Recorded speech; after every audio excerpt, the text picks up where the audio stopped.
What's up, everybody? Thanks for tuning in to the Undrafted and Overconfident podcast on a Monday, February 23rd, 2026. I'm Jason Semko. With me, Brandon Bigo Gordon. Oh, man. February's over, almost over, man. The Olympics are over. Like, there's very little to look forward to now. It is odd. The Olympics were really a nice bridge after some football to kind of keep me superly invested. But I'm not going to lie. Until baseball regular season starts, it's a little dicey on the attention I'm going to give to some sports. Yeah, well, but lucky for you listeners, we've got a few things that you can look forward to a few things to catch your eye, maybe a new sport that will catch your entertainment. Yes. So we got you guys taken care of. So relax, take a deep breath, enjoy the soothing sounds of Semko and Bigo's voices, and we'll take you to Glory Town. That sounds weird, but we're going to go with that. But before we even go to the Olympics, because that's the main story, Semko, I got an update for you, man. So I did confirm that Kurt Imre is active on the Book of Face. Is he really? He is active. I texted you earlier today. He's active right now. Oh, no. Right now he was active. And you were like, are you messaging him? I was like, you know what? I can't. I have to do it on the podcast. That's what this is for. And that's great radio. Great radio. So sadly, he hasn't been active since I texted you. No. But he was active 2 hours ago. That means that he's checking this thing. He's on the socials. Maybe he'll get a notification. A little ping. If you send a message. Maybe we send a message now. Poke him. We got it, and then we'll I know I'm not gonna poke Kurt, but I'll send him a message on this cast, and then by the end of the cast, let's see if he's responded. What do you think? I love it. All right, so I'm gonna send him a message. Anything just nonchalant, hey, how's it going? Or should I say, hey man, there's this podcast that's been talking about it every week, or hey, Semko says what's up, or what should I say? You should say what's up, man, something like that.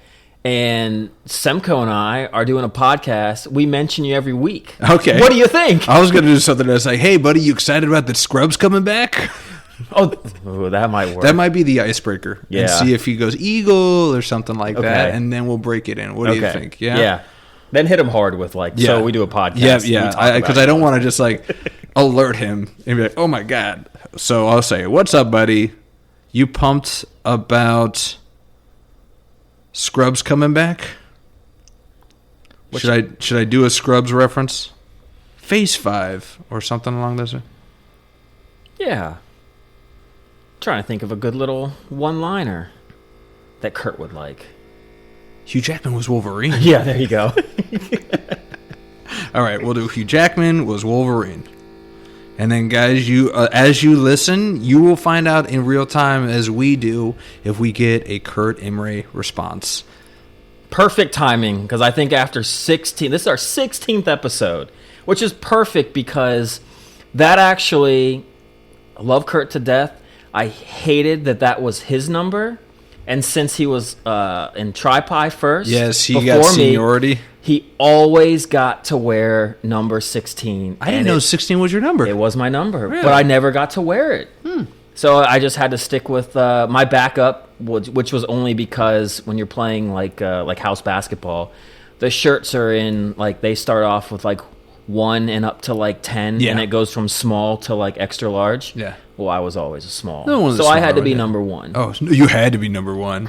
I don't like that. I didn't want to put that on my back. You don't want to be a Agent Zero. You don't want to be because no one believed in me. Oh wow.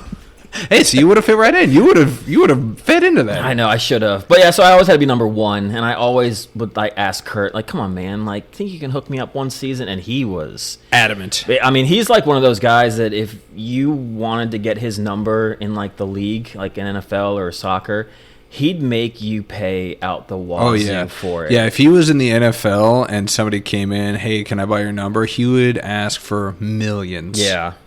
Now, on the other hand, if a woman asked for his number, he would give that away for free, but that just never happened. No, it didn't. Yeah, so you didn't have to worry about that. All right, a little Kurt Imre jab. We'll keep you posted. I've got it live. I'll see if he responds tonight. I hope he does. Oh, man, that'd be so exciting. But we'll get right into the juicy bits of it, man. The Olympics are over, but what a finish, right? USA. USA. USA. USA. Suck it, Quebec. Yeah. But USA Canada, man, hockey. What a way to end the Olympics for us. Not for everybody else. The rest of America's the rest of the world probably couldn't give two flying Fs. But for us, white knuckling. I mean, on the anniversary, the day it just couldn't have been scripted any better. The day 46 years ago is when we last won it. Miracle on Ice, absolutely incredible. Probably one of the greatest hockey games I've ever seen. I'm so glad I wasn't like working or anything, right? Because I was just glued to that TV. I had two kids running around. Daddy, will you play? I was like, no, find something else to do. Like, this is the one time where Daddy's going to ignore you for the television. I am sorry. I mean, the last time this happened was like 16 years ago. In a final. So for a gold medal. So, yeah, I guess, if it's every 16 years, you can ignore your kids once every 16 years. Just every once every 16 years. I mean, that's not a lot. It's a lot less than a lot of other parents, so I'll take it. There you go. But, I mean, man, it's like it had a lot of that same feeling. I mean, we weren't around for that Miracle on Ice, but it had a lot of that same feeling in the sense of David versus Goliath. It was. Canada was this big, scary monster, all the weapons on offense. And, we were these plucky guys that had good defense, hell of a goalie. And, could we, just scrap together and have a hell of a game? And it was exactly as we had hoped for. We'll talk about the end of the game, but, man, that Boldy goal was incredible. That was awesome. Right? I think I do like Eddie Olshick, who's like the play-by-play. Yeah. But he couldn't have been more right. There probably were tens of thousands of kids that after that game went out and tried that move and will try that move in games like ASAP. I mean, the NHL could not have been happier because it got a whole new generation of kids hyped about hockey. Definitely. I mean, there's too many things to talk about that game. We can talk about some of our highlights. Obviously, the paddle save that Helly had. Braden Holtby against Vegas. There you see. Yeah, I love that you bring it back to the Caps. Thank you, sir. You're welcome. And he was just standing on his head. I mean, what was it, 41 saves? Yeah. Compared to 28, 41-28. I mean, what a lopsided, shots on goal number that is in an Olympic goal game. Yeah. Unbelievable. They had a 5-3 man, two-man, coverage over us for 2 minutes, no goals. And defense just stood up strong. That I've never seen that game. Those U.S. players, I mean, they left everything out there. Yes, they knew how important it was, not only for them but for everyone. Yeah, it's been so long, such a drought. Oh my God.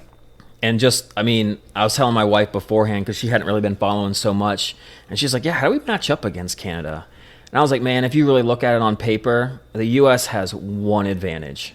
That I'd say that they're better at. We're better than them in this. And it's the goalie. The goalie. Thank God we have the world's best goalie. Connor, the Venzina winner. 3-time. 3-time Venzina. Yeah. Yes. So, and he played like it and he had to. Yeah. And, I mean, the team rallied. I mean, they got some sticks in there when they had to. I mean, I love Brady Tkachuk, but when he lost his stick, and he just dove to try to block a pass if a guy was going to pass it. I mean, you're just laying your body on the line. Yeah. And we saw it. I mean, the hero, the golden goal winner, Jack Hughes. Talk about a transition. He gets crushed in the face, 2 teeth knocked out. Yep. I think it was a slashing or a high stick major. So it was 4 minutes in the box, and we're like, okay, we got a 4-minute penalty. And then I don't know if people we'll get to the goal, but do you also recall that he actually tripped the guy and then had to go in the box? So what a roller coaster! He took it to the face, gave us a man advantage, and then turned around and gave him a 2 minutes penalty back right at the end of the game. Right at the end of the game. Holy cow! And then to come back and win the game in overtime, I mean, that guy's, he's a legend. Yes, him and Hellebuck will forever be. It's like what is it? Eruzione is who they always talk to from the 80s. God, I'm getting tired of Eruzione. I love him to death, but Jesus, man, I wonder how the other players feel. Are they like, this guy was really kind of like a dick? Yeah, right. Oh, absolutely. He have to be our spokesman? He's our spokesman. Yeah, it's because he scored the goal. I know he scored the goal. But yeah, he reminds me of the Miami Dolphins, the team that went undefeated. The 72 Dolphins. Yeah. He's like, this is me. Are you gonna bring me out of the woodwork every now and then when we get close? Yep. And now I don't know if they will. So good on you, Ruziano. You kind of carried us there. The new guards here to kind of take over from there. But, man, again, we'll go into a little bit more. I talked about Jack Hughes. Quinn Hughes, his brother, had the overtime winner in the quarterfinals game. That family is just nuts. Going back to Boldy, did you see that they were talking about his mom? They screenshotted. She's a bartender in Massachusetts. No. And they screenshotted, like, the bar that she works at. My wife hates Boston accents. She can't stand it with a passion. So, of course, I had to be like, sweetheart, she's a bartender from Boston. Come on. And she's like, I'm leaving. I'm not going to watch this anymore if you're going to do a Boston accent. But, so cool. Just these guys come up from nothing. And, we're always second fiddle to Canada when it comes to this sport. Yeah. So, for us to do it against Canada, are you a little bitter that it didn't go against Crosby since he couldn't play? To be dead honest with you, I was so happy he wasn't playing because I love Sidney Crosby. I told you before. I was happy that he got the game-winning goal when they did beat the U.S. It's a weird feeling. I was happy, but not mixed emotions. Yes. I'm glad if Canada was going to win that game and in that fashion that it was Crosby that scored the goal. So to have to sit there and root against him because he got one. So I'm like you're kind of like you. You're like, well, you don't. See there you're coming aboard a little bit on that one, but I didn't have to sit there and root against him. And so it was a best of both worlds. It really was. I don't like that for you. I want you to have to suffer in some point. I was just full on go America, not wanting to see if Crosby was going to make some crazy play. He just wasn't out there. This is just one of those games that just felt like it was destined for us to win this game. It was destined for us to win this game. You can talk about the on the day 46 years ago. You can talk about Johnny Hockey and getting to celebrate him and his untimely passing. But you can also just look at the game. It's like Canada had so many opportunities to put that away. Not McKinnon. Well, McKinnon had. We'll talk about McKinnon because I got something to say. Oh yeah, we do. But Connor McDavid had a breakaway. Helly stops him. Celebrini had two, and that second one, I was like, somebody fight this guy. When he went skates up right into Helly and drove him into the goal, I was like, somebody take this guy out. You can't do that to our best player and get away with it. I know, but you just can't get into that fight with the rules. I know. Brady would have been out. Oh my God! So fast. We talked on the last pod. We really wanted to see a Tom Wilson Brady fight. Never happened, dude. But they were. They were going after Tom a little bit, though. Yeah, they should. Because they knew that if they didn't, he'd come after them. I thought that set the tone that we don't care if you guys are bigger, more physical. We're gonna come hunt you. Yeah. If you're not heads on a swivel, Tom and anybody else, we're coming for you all. And much like you with Crosby, it was weird rooting against Tom Wilson, but seeing him at the end, I think it was the second period, talking to the rest, was well, he pushed me. I was like, that's kind of funny. I was like, you're the biggest guy on the ice right now, man. Come on. Yeah. This is kind of what you do. Yeah. But, we can talk about it after the game. I watched all the way through them getting the medals. Me too. And, some of the interviews afterwards, them skating around with, again, Goudreau's jersey. Taking super cool. Together. Got the flags on their back. If you don't feel patriotic after that, I don't know if you ever will. Nope. Incredible. But then I also stuck around for some of those interviews with the Canadian team. And I think you know where I'm going with this. Yep. Nathan McKinnon, I think he was assistant cap behind McDavid once Crosby. He had an A on his chest, I think he did. First off, did you see him in the receiving line, how bitter he was? Not only getting the medal, but when they gave him the little plushie, he was just like, what the crap is this? I wouldn't want that either, though. It's like, what's this Beanie Baby? I don't want this Beanie Baby. He just lost. But he went out and he talked to some Canadian press paper, and he said, you just watch and you see who you think was the better team out there. And I'm like, for a guy that missed a wide open net, pretty sure the right team won. You got nothing to stand on to say that you were the better team when you had a wide open goal and you whiffed. So I don't want to hear it. If you were that good, you'd hit that goal. But they really did outplay Team USA, man. It's who wanted it more. I don't even know if it's that. I've been in games. Usually when I was growing up, I was we were the Team USA, and you kind of find a way to win, but you're just God, they dominated us. Canada, at second period on, it was an onslaught. The amount of icings we had because we just couldn't even get it out of our zone and clear it out, it was rough to watch. they dominated. I'm not going to say they deserve to win, but I'll tell you this, and I'm sure anyone out there that knows me knows, and I did this with our soccer team. I would have done it with our football team. But if I lost a game like that, I definitely would have come out afterwards and been like, we lost to these MFers. Yeah. Like, yeah. we are so much better than them. Like, they got so effing lucky. Like, I mean, McKinnon, at least he was like, I know, I missed an opportunity. But, dude, they dominated, man. I don't care. Scoreboard says otherwise, all right? Scoreboard, that's what you go by? Part of me is saying like, if you guys were really as good as you think you are, hot to trot, everything like that, you would have scored 10 goals on 41 shots. The sheer fact that you didn't tells me you were not the best. Like, you want to compartmentalize it and say that we were the best because Helly was on our team? Fine. That still makes us the best. On the scoreboard, yes. But it's one of those weird things where it's like you play a game and if you just watch the teams, you're like, well, I mean, that team should have won. Like, they had the possession, the shots, the better opportunities. I feel them, though. How could you not? I mean, I'm glad. But once again, it's one of those things where it's like, but you want these guys to be honest. And then he opened his mouth and was honest. And now you're like... It just sounds like sour grapes. It's like he couldn't have once said, it's like they put their heart out. He should have. They played a hell of a game, and they're the victors. Then he can say, but you can watch the game and tell me who you think the better team was. That is a little bit of that. You get out of that, though, when he didn't want to mention anything about the U.S. That is that whole, like, we're your big brother. Yeah. And we're better than you. Yeah, very entitled. But... they did play better than we did. An overall game, yes. But I'm sorry if you know... That's why you play the game, It's though. why you play the Yeah. game. And, yeah, I don't care if you want to say... It's the same thing with, like, the Giants-Patriots in the Super Bowl or whatever. Whatever you want to say is that, like, 9 times out of 10, we would have beat those guys. But you didn't that one time. You didn't. And that's all that matters. And the other thing is that when their coach Cooper came out and he started crying about the overtime being 3-on-3, and I'm like... You have the most skilled people on your side. You should have reveled in the fact that it was 3-on-3. I didn't hear you say anything after you guys beat Czechia. Yeah. And also, first off, secondly, since I said that part, it is a little gimmicky that they go 3-on-3. Yeah. Okay, put that aside. Yeah. Put that aside. You guys had the worst mindset or the worst plays going into the overtime. I mean, yes, seeing Conor McGregor. Conor McGregor. Yes, McDavid getting a full head of steam coming at those guys, that's scary as can Terrifying. be. But basically, that's how they lost.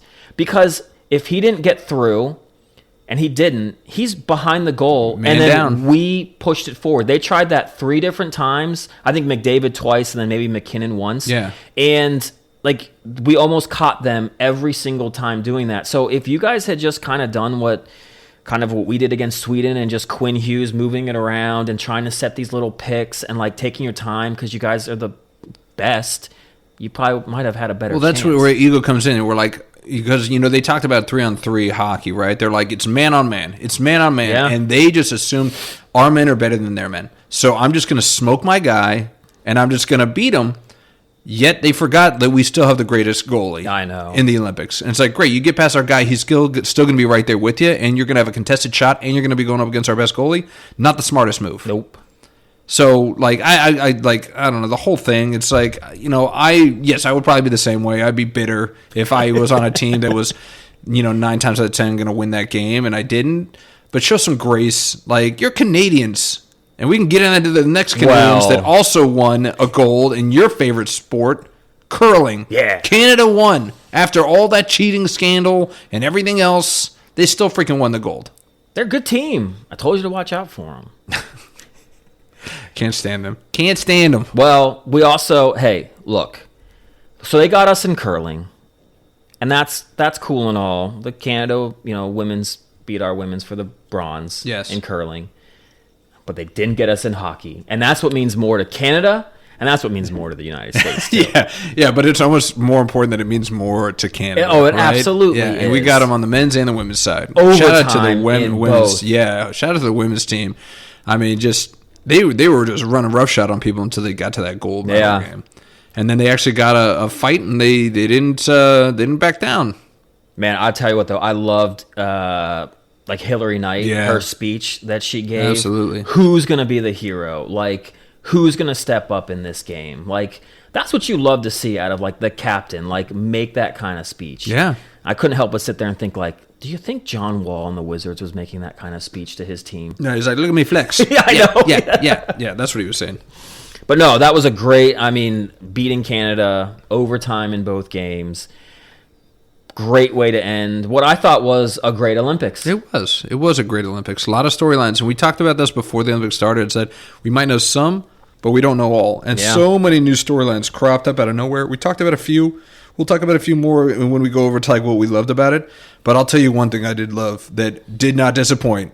Eskimo. Man, that thing is just so much fun. It really is, especially the sprint one. I mean, it's just they are just motoring, and it's over in like less than 4 minutes. It's the perfect event for the Olympics. None of this 2-hour biathlon or cross country junk. It's literally you're sprinting, and then I love that there's a technical piece to it too. Whoa, is there ever? It's like getting those skis off. Yeah.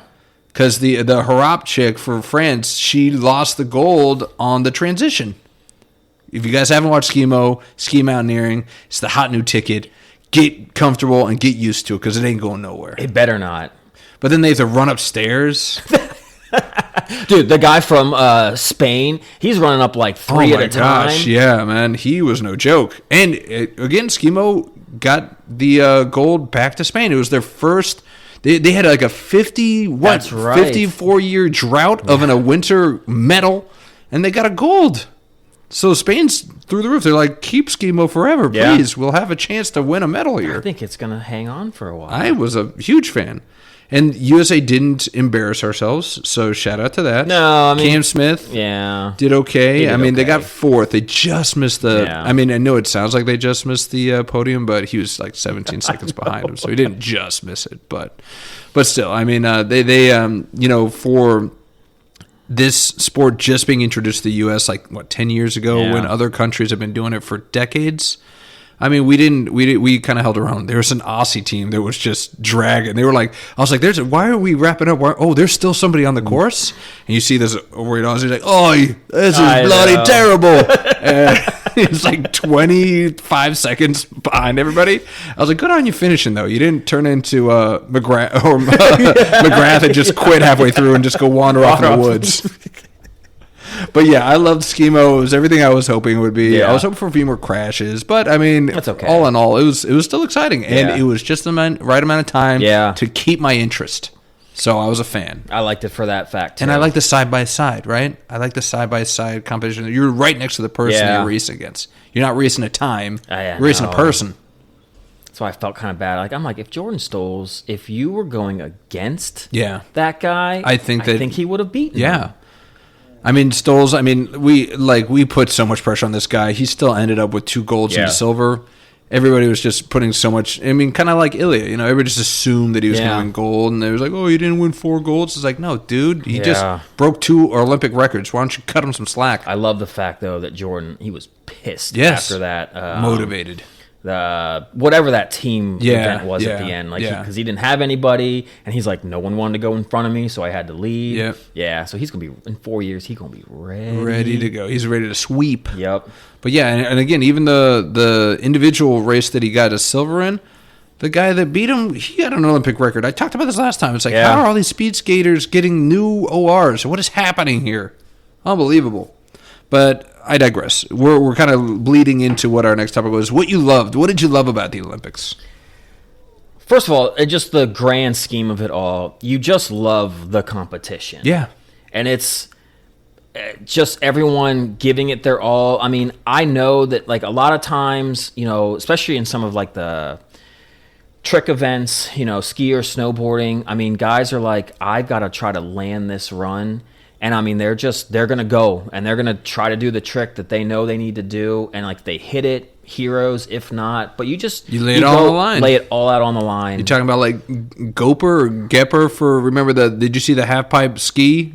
There was that one. And then there was his last run. He's like, the only one going to win this if I do this last run. And he crashed on the lip. Ooh, that looked gruesome. Yeah, I know. No, there were a few that were on that half pipe. I can't remember who they were, but it's just...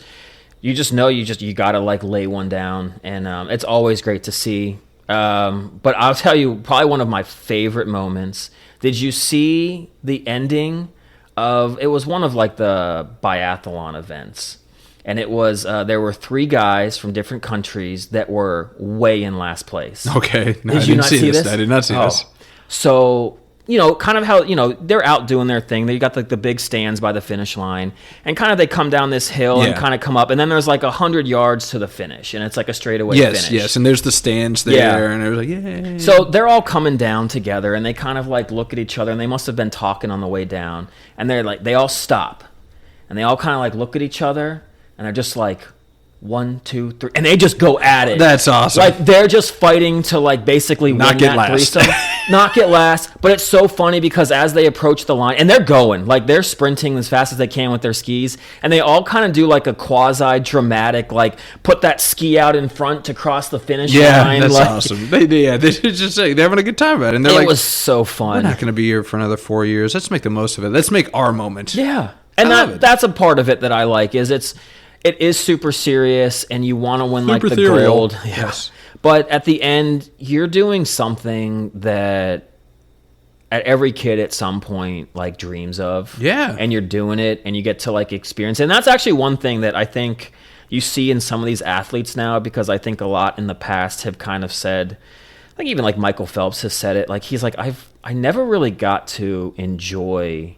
Like the last Olympics he got to enjoy that he was in. Yeah. But he's like the previous like 4 or 5, he's like, I didn't get to take in any of it because I was like so focused. Yeah. But he's like, I'm glad I got this one to enjoy it. But everyone says like that's what they want all the other athletes to do is just enjoy the moment. Like if it's brief, but at least have a time you can enjoy it. Yes, you got to feel for those people that are, again, they know that everybody's counting on them, and everybody's like, we're expecting you to hoist us up, and it's like there's so much pressure. You can't enjoy the moment at all. Like you saw, I mean, you talked about Phelps. It's like he was zoned in when those races started. It looked like everything else was blocked out. He was just focusing on every stroke and every opportunity and everything that he had to kind of focus on. He couldn't really enjoy the moment. And then you see these people that are just like, I'm just happy to be here. Yeah, I'm enjoying the village. I'm having a good time. Well, I loved how Alyssa Liu just was like smiling, and I mean that's her personality, and some just aren't like that. But you do like to see that. Like you can do both. You can have like fun, but also like you want to throw down a good run and win a gold. And you could argue that her being that relaxed and like because everybody was talking about Amber Glenn, and they're like Amber Glenn. She's what we're going to be counting on, and then. Almost out of nowhere, Lou comes in and she's like, I've got no pressure. I can just skate my routine. I've got a great routine. And she won gold. Good for her. That's what I love about the Olympics. And did you have anything else before I kind of dive into No, go ahead. So what I love about the Olympics is that, again, we kind of touched on it before, is that, we might have an idea of what we think the storylines are going to be going in, but as the Olympics kind of flesh out new storylines. I mean, Elisa or Alicia Liu? That was Alyssa. Alyssa. It's Alyssa Liu. Yeah. Yeah. Okay. I should probably know that, so I'm going to talk about it. But Alyssa Liu, it's like obviously the story of like her father and escaping like China, Tiananmen Square, all that stuff, and coming and she her breakdown and wanting to quit and then coming back and winning gold. What an incredible storyline, right? I talked about Brignoni and how she like shredded her leg 8 months ago. Comes back, wins 2 golds for her home country on home soil. Absolutely incredible. Like these storylines that you don't know you're even going to be paying attention to, that all of a sudden kind of catch your eye and become the story. Yep. That's what's super exciting for me. The other thing that I really liked was and the other storyline is that dog that was finishing the biathlon race. That was great. That looked like a wolf. I know, did. I was like, you guys better go. That thing's coming for you. Yeah. But that was incredible. That was such a cool little bit. Apparently, they just got out of an Airbnb and just started running on the streets. Like, these people are running. I like to run. Let's go. Good on you, doggy. Yeah, but no, those type of funny little storylines, always, kind of stoke my fire. The other thing is, I will say I'm somewhat like you in some instances. I like to see greatness, right? And seeing people accomplish something like, I mean, you know, even if it's not for our home country, Eileen Gu became the most decorated, you know, skier, you know, and she's doing it, what, 22? She's super young, so she's going to be doing it for a while. That's impressive what she's able to do. Your boy Claybo. 6 golds. 6 golds. His golds were the difference between Norway and U.S. If he didn't compete, we would have tied him. I know. No, but that's some other Norwegian would probably win the gold. But yeah, but him by himself, 6 gold medals in a single Olympics. That tells me 2 things. Winter Olympics. 2 things. That tells me 2 things. One is that he really is the best at what he does. Yep. And 2, there are way too many cross country events. There really are. I had no idea. I was like, how are you getting 6 of these? Yeah. Like, how many cross country marathons? Are you just skiing the entire Alps? Like, what is going on here? I guess they just do different distances, obviously, but I just didn't know they did that many. I thought there was like 2. Yeah. I was like, how's he keep getting golds? It's like, did he switch? Is he doing downhill now? I mean, there's plenty of downhill skis that he can do. And then the other thing is, almost on the other side, it's like, I like seeing greatness, but the other thing is that there's a camaraderie between rivals, right? Yeah. Like, you know, they know better than anyone else the sacrifices that are made to get to where you are. So even if they don't win, you're celebrating the person that beat you because they're like, you were incredible, that was incredible. And there's never really any animosity between these rivals. It's very much like, I train with this person. I see them. I see how hard and the effort they're putting in. And I'm stoked for them. I'm stoked for me. We did this thing together. And there's definitely a mutual respect. So I really love that about the Olympics is that, you know, as much as I love, you know, fighting and like, you know, rivalries and like, you know, them getting in their face. It's great to see that we can put everything else that's going on in the world aside and just, you know, respect each other as equals. Even if it's just an sporting event. I think that's a super It was a cool great thing. 2 weeks for all of that. It really was. Something I think we all really needed. Yeah. And I think a lot of people gravitated towards the Olympics more than they ever have because of all of that. Yeah. No, absolutely. All right. Well, we talked about the good. Let's talk about the bad and the ugly, man. What did you dislike about the Olympics? Oh, and shout out. I was giving her crap. Shout out Schifrin finally getting her gold. She did. Yeah. And her event, the slalom. Yep. And again, I was like, how can you be good at this and not at the G? Whatever. But congratulations. Exercise the demons. You did. Got her gold. So Good shout on out her. to Shiffy for getting that gold. Good on you, girl. All right. So, okay, now disappointments. Well, I don't like calling Ilya Malinin a disappointment, but it just kind of was. And I've been wanting to say this, and I kind of had missed my chance. When you self-proclaim yourself a nickname, kind of like how you don't like Dwayne Wade. Oh, yeah. Well, he kind of self-proclaims himself the quad god. Ooh, I didn't know he did that. And he came in the very first event wearing like a cutoff shirt that said quad god on it. Oh, he did? I missed that too. So even though he's an American, it's just one of those, I've said it a few times. Look, if you're going to like talk that talk, and then if you walk it, like you're gonna fly into the stratosphere and be like an American icon that's never forgotten. But like when you don't, dude, come on, man. Like you put those expectations on yourself and you kind of made it yourself like must-watch TV because of it, and it's a disappointment. And if you came in very modest and, you know, were just quiet about things, I don't think people would really consider you like it a huge disappointment. But with that added to it, a little bit. I don't know. I guess it must be something about that, like Falls Church, Marshall. I knew you were going to bring this up. I was like, this is why this is really what you're dragging is. This is my alma mater. Yeah, that's why. A lot of bravado. It's a lot of bravado. Big-headed. Big heads, cocky. big hair. Absolutely. Yeah. The whole nine. Just something about that area, man. I don't know. At least the people that I've kind of seen from that area. Yeah, you know? Don't worry. Just like everyone else you've met there, he will rise from the ashes, come back, and we'll have him on the show. When we get huge, next Olympics, we'll be huge, and Ilya's going to be begging to come on and talk smack to old Semco. That'd be nothing better. You're like, get Snoop on here as well. Man. Okay, let's not get ahead of ourselves. Unless you want to pay him $500,000 for one podcast episode, pretty sure we're not going to get Snoop. Gonna get that. Anything else you did? There was a disappointment for you? Honestly, I tried to really think about it. Hard to pick some stuff. It was. I just like real because I want not many disappointments, but I actually liked that the Olympics were in a lot of different venues. I know a lot of people didn't like that. I liked it. I thought it was great for the infrastructure instead of everything costing so cramped. much money. Yeah, it was smart. It was very smart. It was, and I think that's the model going forward, and it should be. I love the drones. The drones were great. Drones were great. You got to see from a cool. Did you watch any of the ski jumping?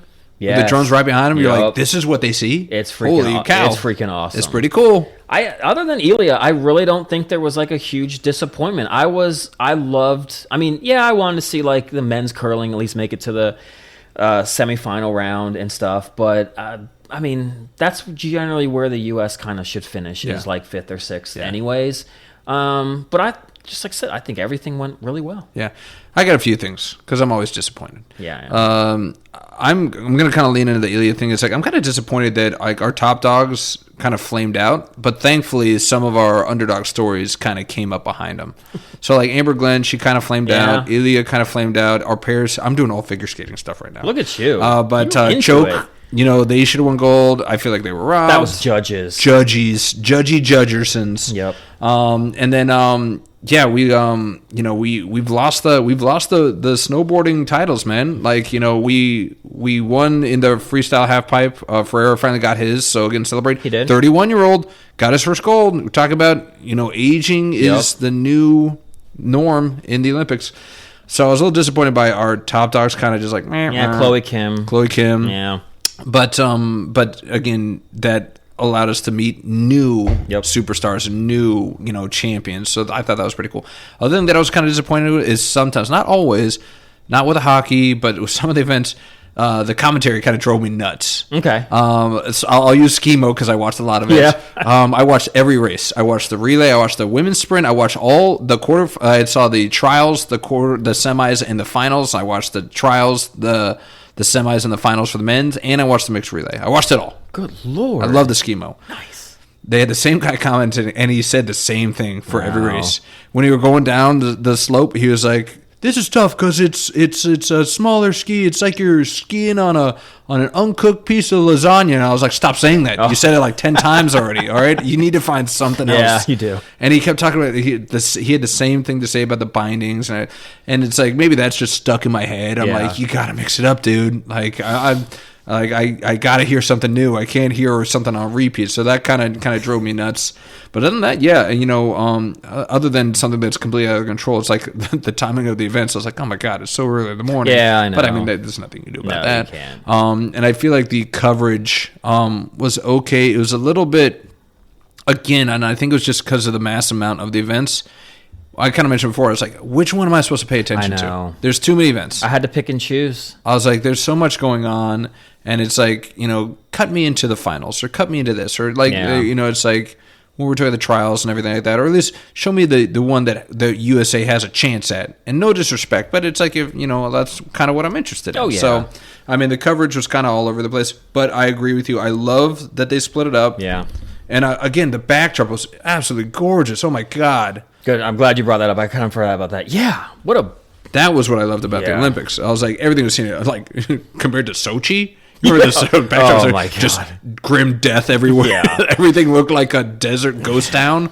And it looked like they just tucked. I mean, obviously, then these hills existed, the mountains existed, but these mountains are tucked into these quaint little like Italian like, you know, towns, and it just fits so perfectly. I was like, now I know why people like to you know, vacation in Italy. It's gorgeous, absolutely gorgeous. I think I think next it's in France.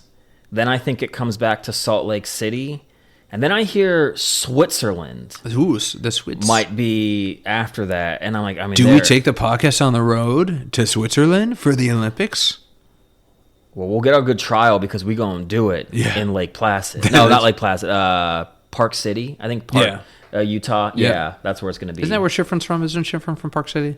He's from there, trains there like everybody else. Yeah, just like everybody else. I got one more disappointment for you, and it's really kind of a bummer. It's the injuries. We saw a lot of them. You know, as much and shout out to Lindsey Vaughn. I was hoping she would give us a shout out on the podcast when she was Talking to other people that called her selfish. That was Bigo. Yep. I still think I was right. I didn't say I felt bad for her. I felt bad for the injuries, but I still think she's a little selfish. But we'll go, we won't bring that back up again. But the injury that she had, and some of the brutal injuries that we saw, none worse than the Polish speed skater that took a skate to the eye. Yeah. Yikes. I mean, Camilla Cellier, that was gruesome to watch. And they kept replaying it. In the NFL, when they they couldn't There's help a it. reason they don't. Yeah. They're just taking a skate to the eye. Luckily, she said she's okay. Haven't seen the gruesome of that. Missed her eyes, so she didn't lose an eyeball or vision or anything like that. But yeah, man, that was freaking scary. And I got a crazy story for you about the American that got DQ'd because of her sharp turn. Yeah. And her skate's the one that nicked her in the eye. Kristen, I can't even read my own handwriting. Santos Griswold. She got DQ'd, and she ended up being fourth after the DQ for that race, and she was devastated. Yeah. Did you know that in the last Winter Olympics, 2022, in Beijing, she was the recipient of a similar penalty?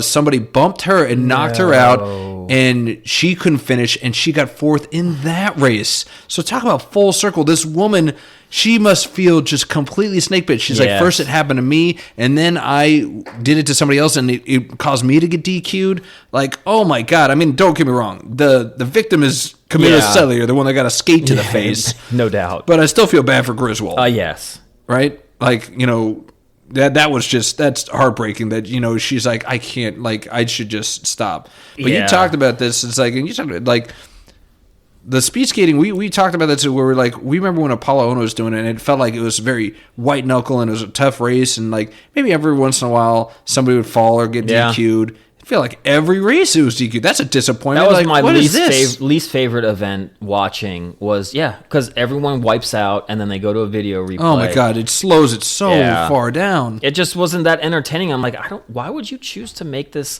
I'm like, go to the long track speed skating then, because at least that you're just not hoping that you don't get taken out, and just I don't know. That was disappointing to watch. Yeah, it's like everybody's gotten too fast and loose with trying to skate, and they're just bumping each other. I don't know if it's changed. Everybody's just trying to get a competitive edge, but I don't remember that when I was watching when I was younger. I mean, I definitely remember it happened a few times. Like, I think Apollo, it was like one of those where, like, was he at fault? Was he not? Yeah, I kind of do remember like that. One of them, but it was every single race. There was something that had to be reviewed. Let's go. Come on. Man. We're losing our steam here. Yeah. But but definitely the highlight or low light was that lady getting skate to the face, little skate face gal.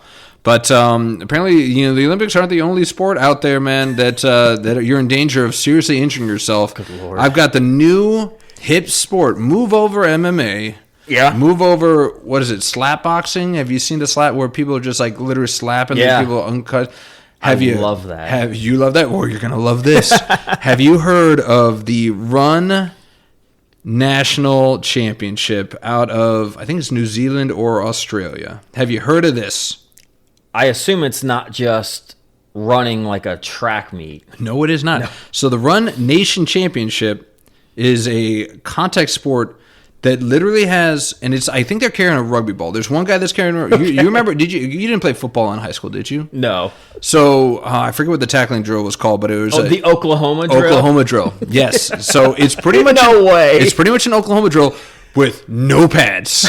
And it's just a guy with a ball running full speed, not trying to change directions, literally full speed, while another guy's running full speed right back at him, and whoever pretty much concusses the other person wins. It is the most insane thing I think I have ever seen. But head-on collisions, obviously common. The collision is this is the hype of, this is their selling synopsis. The collision is the one and only goal.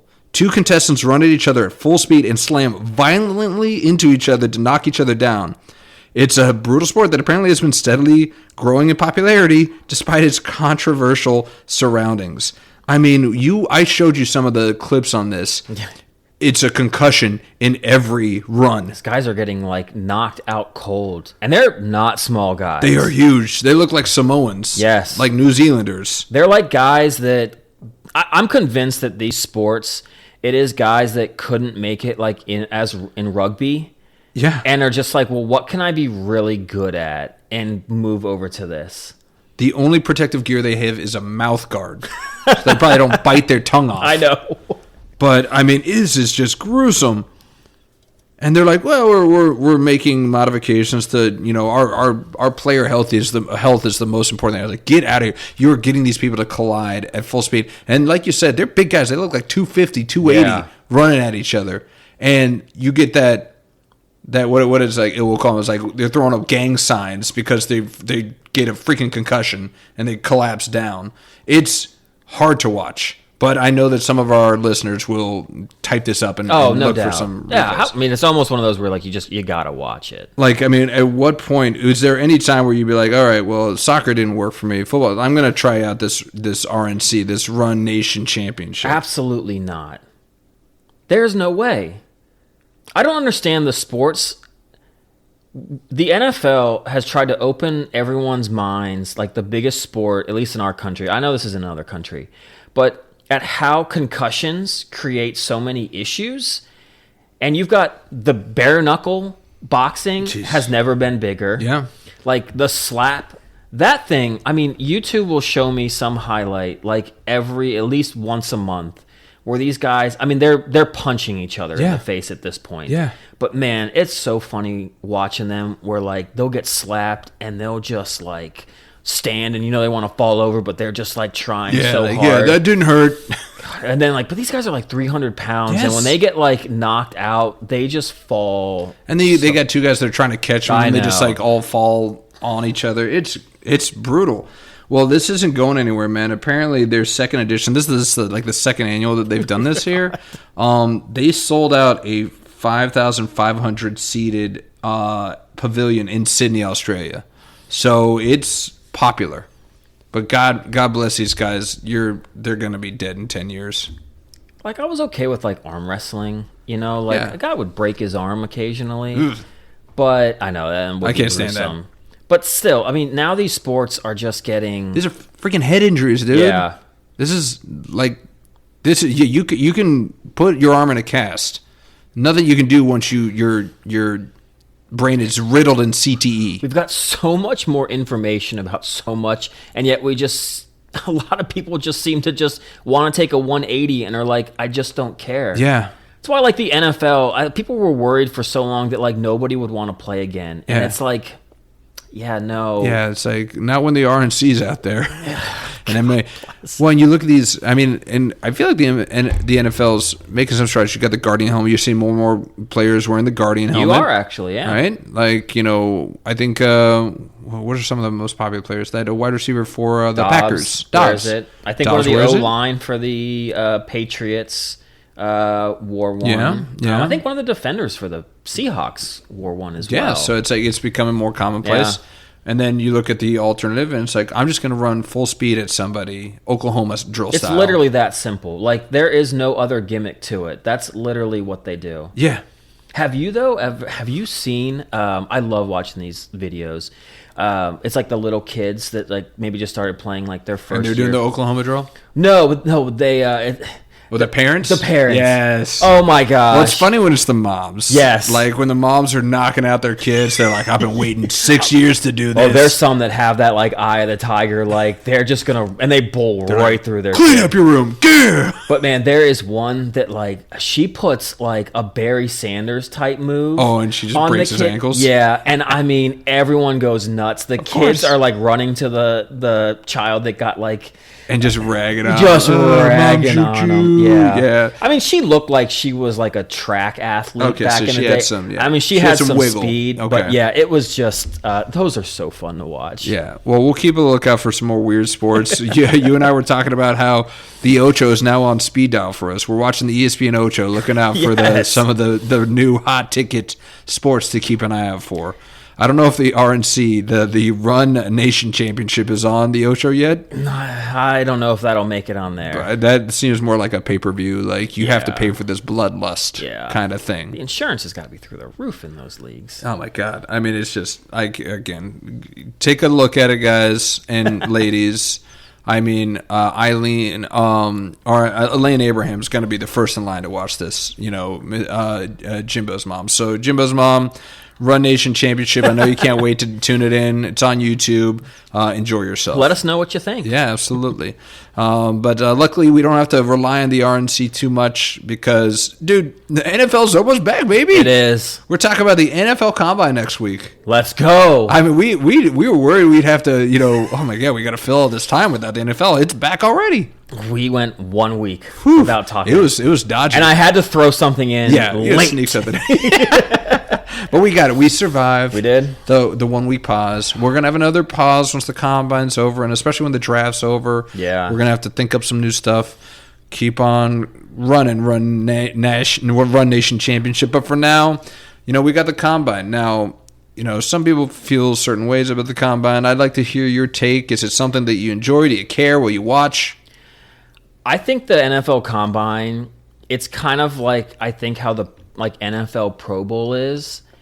I think the NFL Pro Bowl is for kids 8 to 12, 9 to 13. And I'm thinking of buddy Will Billy. Okay. Kale. Yeah. Loves Christian McCaffrey. Or loves him to death. And would just, no matter what he's doing, wants to watch it. Watch him. And wants to watch him playing with some of the other guys. But is going to be tuned in to what I was the same way. If you had a guy that you were rooting for, yes. if you had a player that you were a fan of, and just watching him juking guys, or you're hoping he catches a touchdown.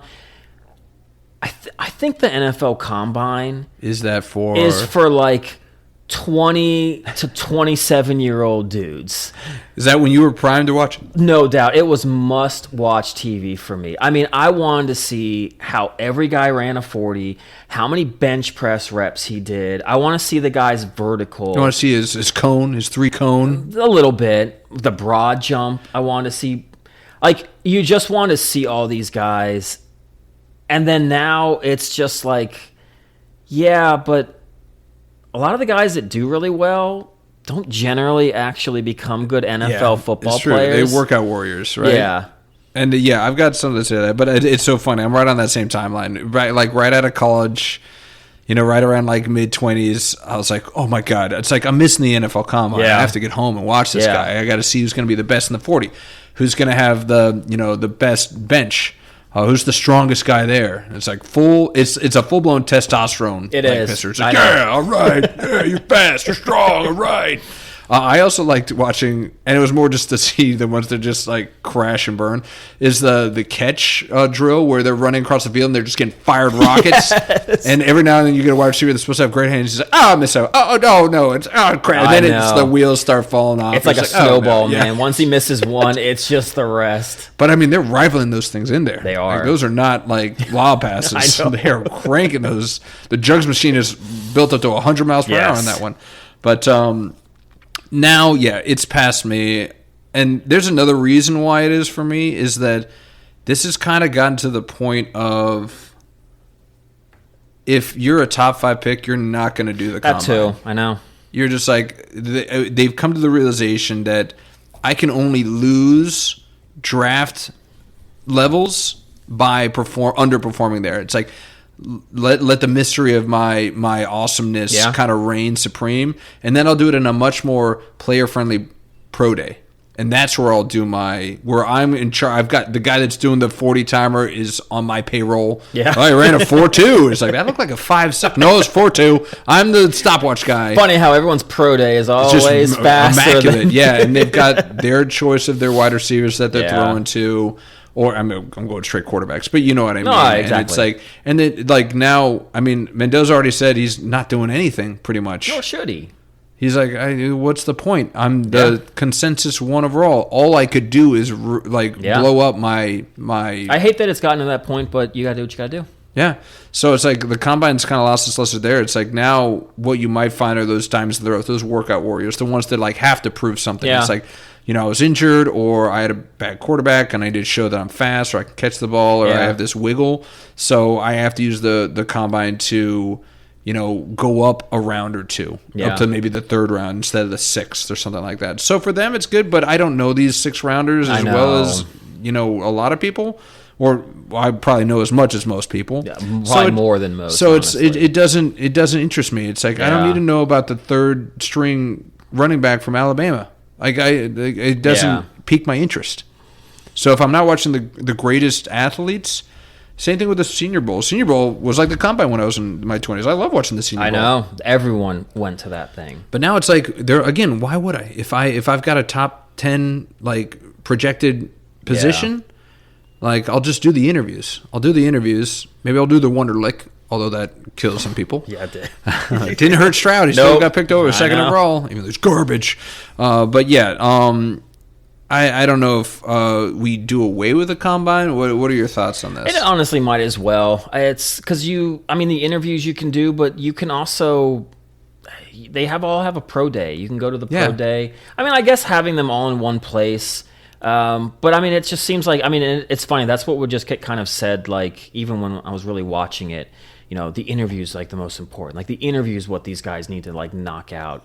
But it's also like, but the interviews, I don't know, the questions that they'd get asked. I'm kind of like, I don't think maybe they should go into these interviews. Yeah, because you saw it's starting to leak out some of the inappropriate questions they've done on these interviews. Yeah. And you're like, how is that supposed to show that I'm a good NFL player? It's just like you're just trying to get them to hope they don't like get up and like punch you in the face. Yeah. Even though like they're just antagonizing you, and it's like, yeah, I don't know. I didn't understand any of that. Like asking about Des Bryant if his mom's a prostitute or not. Yeah, what the hell is that about? I'm like, what does that have to do with him on a football field? You just want to try and trigger him? Like I get, like, look, if you want a quarterback and you want to tell him a play and you want him to like dissect it for you and show that like he can read all that and knows all that, go for that. Yeah. Like show football stuff and have them like, show you what they know. Yeah. But all this like personal, like, hey, and like the amount of times people are like, they do so much research on these guys. I'm like, what kind of job interview is this? Like, they're just like, so back in 8th grade, you like threw a stick at a kid. And it's like, what? Like, I don't even remember that. Like, was that even me? I don't know. It's gotten way blown out of proportion. And I just don't even know if, literally, I was looking at this. I was like, 3 of the best wide receivers in the league, Justin Jefferson, Devontae Adams, and Cooper Kupp, they ran like the slowest 40 times. They always said this about like Jerry Rice, and I'm not comparing these guys to him at all, but they're like, no one ever caught Jerry Rice from behind. And Jerry Rice had a bad combine, apparently. Have you ever seen Cooper Kupp, Devontae Adams, and Justin Jefferson get caught from behind? No. Well, the 40 is the most overrated. It just is. It is. Thing at the combine. It's like everybody just loves pure speed. You and I think, have agreed on this. One of the few things over and over again. It's like they don't have pads on. They don't have a corner pressing them. This is not the football. That is track. You are tracking track. That is not a football measurement in any way, shape, or form. Like if you need a guy to run the 9 route, I guess get the fastest guy. Especially when we're talking about like fractions of a second and 40 yards. Like you're talking about tenths of a second. Like, oh, he ran a 4.6. That's terrible. This guy ran a 4.2. That's incredible. Tenths of a second with no pads, with no coverage. That's just not a realistic measurement. These guys aren't going to get caught. Unless it's like literally when DK went 100 yards to catch. That was what a great was, but it's like how many times it's the same as that stupid Zach Wilson throw. Yeah. When he rolls so far out to his left and launches a ball, and it's like you see that once a year by a quarterback. Yeah.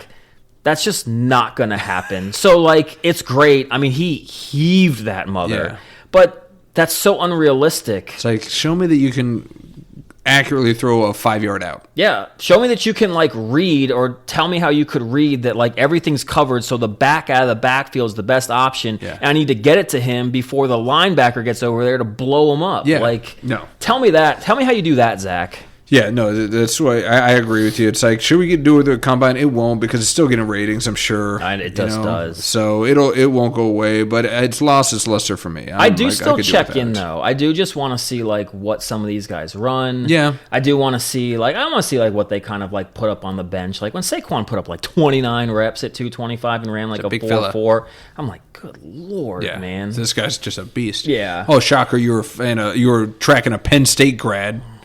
How's he going to do at the combine? And look at him in the pros now, baby. Yeah. Didn't win this year. That's a shame. He got last year. He got one. He's not being greedy. It's he only needs one, right? Yeah. Well, any other how about anything historical? Any other combine that stood out for you? Anything in the history? I just remember Vernon Davis going he did. bananas. No, he absolutely did. I was like, who's this guy? Everybody wanted Vernon Davis. 4'3", like 40, jumping like 42 inches, and he's like 270 pounds. I mean, just incredible. I like the Calvin Johnson story where he wasn't going to run a 40, and he's just a different dude, man. Yeah, he's different. But he like was there, and he was like, it was like he was almost just like, well, I'm here. I guess I just should run it.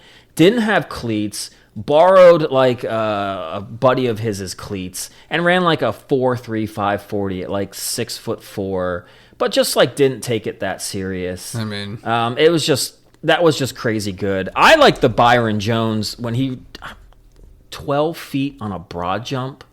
Like that is crazy. Like that is... It's like, why aren't you in the Olympics? I mean, seriously, like he should have stopped right then and been like, I'm going to go be a long jumper. Yeah. Like double that with like a startup. I'm like, I think you'd almost be competing for Team USA if you just did a long jump right now, like without practice. Team USA doesn't pay like the NFL, so that's true. Yeah, but still, it's just but yeah, I mean, there's always like those great ones. But once again, like, do they superly turn out to be amazing? Guys that win the 40, like the record, like Xavier Worthy. It's the jury's still out, but John Ross. I mean, oh man. Dude. I mean, yeah, CJ, like Chris Johnson. I mean, when he had it, obviously he turned it into something. Yeah, but yeah, to your point, yeah, it's a dart throw.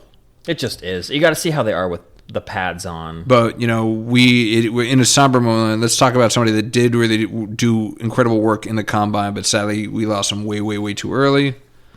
Rondale Moore. Yeah. I mean, Jesus, man. It sucks to see, and it feels like we're seeing it more often. It does.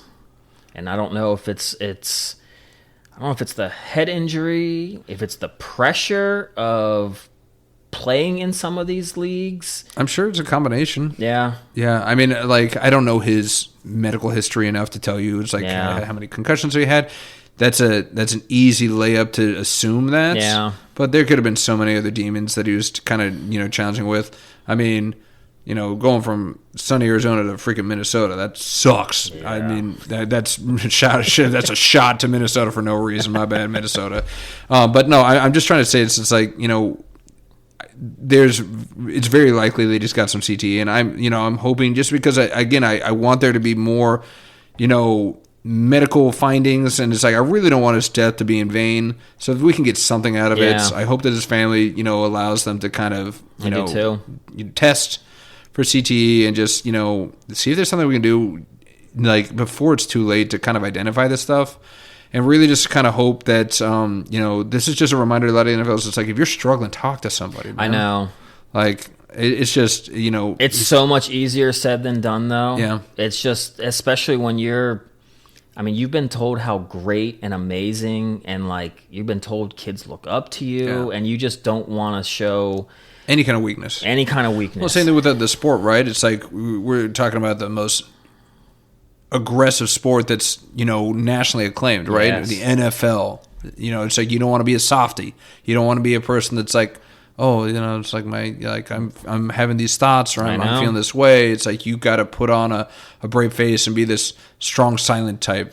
But dude, if you're struggling in that way, man, you gotta feel. And and again, I feel like that's something the NFL has to do. Yeah, they have to pretty much force these people. It's like, let's just talk. It's like, you can talk with groups, you can talk individually, but you're gonna have to pass some kind of thing where you talk to somebody, in some form. It kind of reminds me, bringing that up, it's kind of like, like Chris Carter, famously, I mean, he battled drug addiction, and basically rookie seminars and symposiums. Like, he was there to talk, and they at least talk to these guys. And maybe now with all this stuff that comes out, it's like you've got more people that are just constantly going into the building. I don't know if you have to have like a once a year someone comes to the stadium or comes to the team meeting and just talks about it. I don't know, but you don't want to see this, and you don't want to see that in the sport that you love watching. Yeah, and it's like, I mean, I'm almost to the point where it's like, if you have any kind of history of concussions, it should be mandatory that you have like a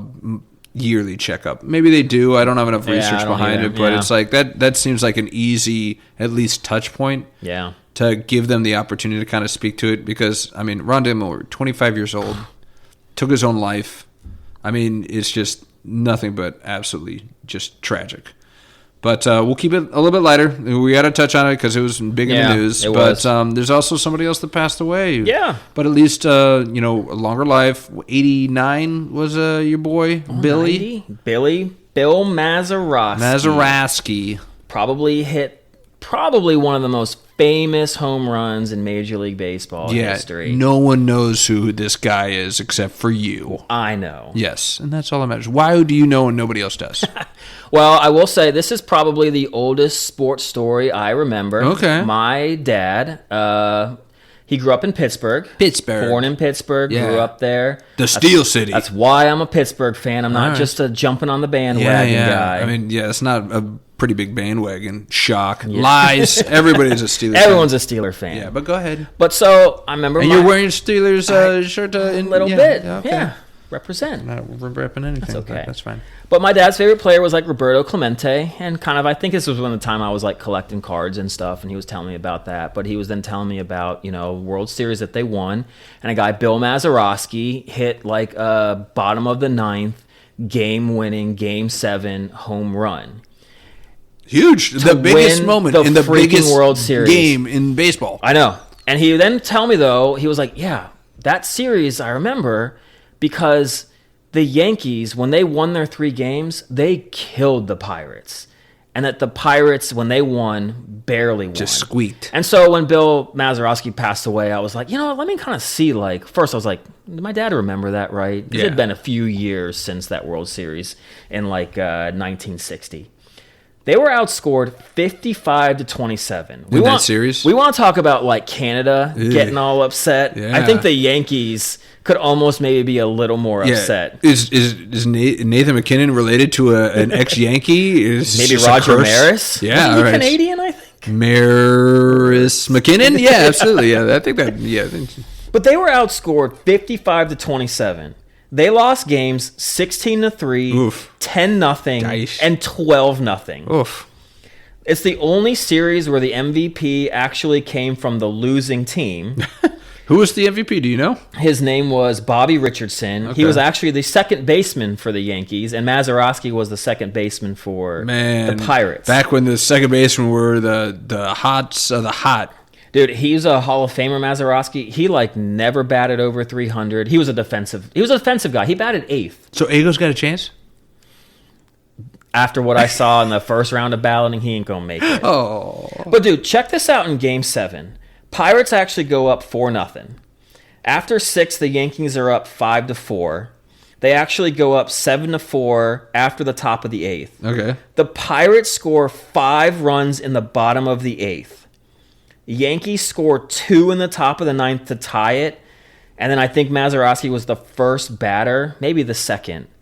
It might have been like the first batter in the second pitch, and just took it yard and won it for the Pirates.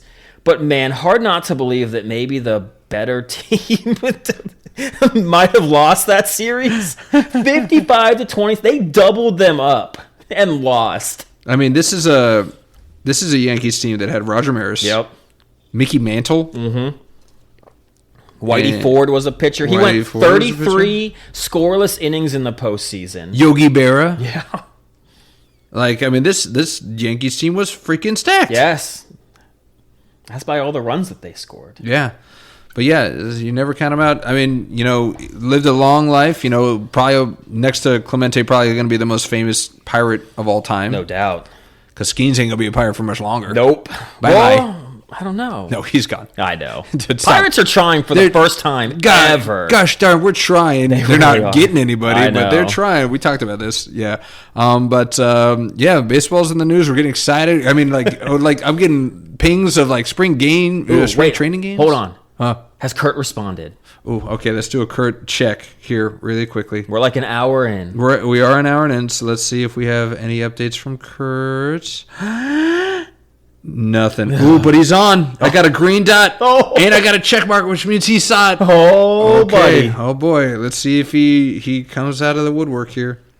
Man, I haven't been on Facebook in forever. I have a lot of missed messages. Do you really? Oh, my goodness. Ooh, some I should delete. Yeah,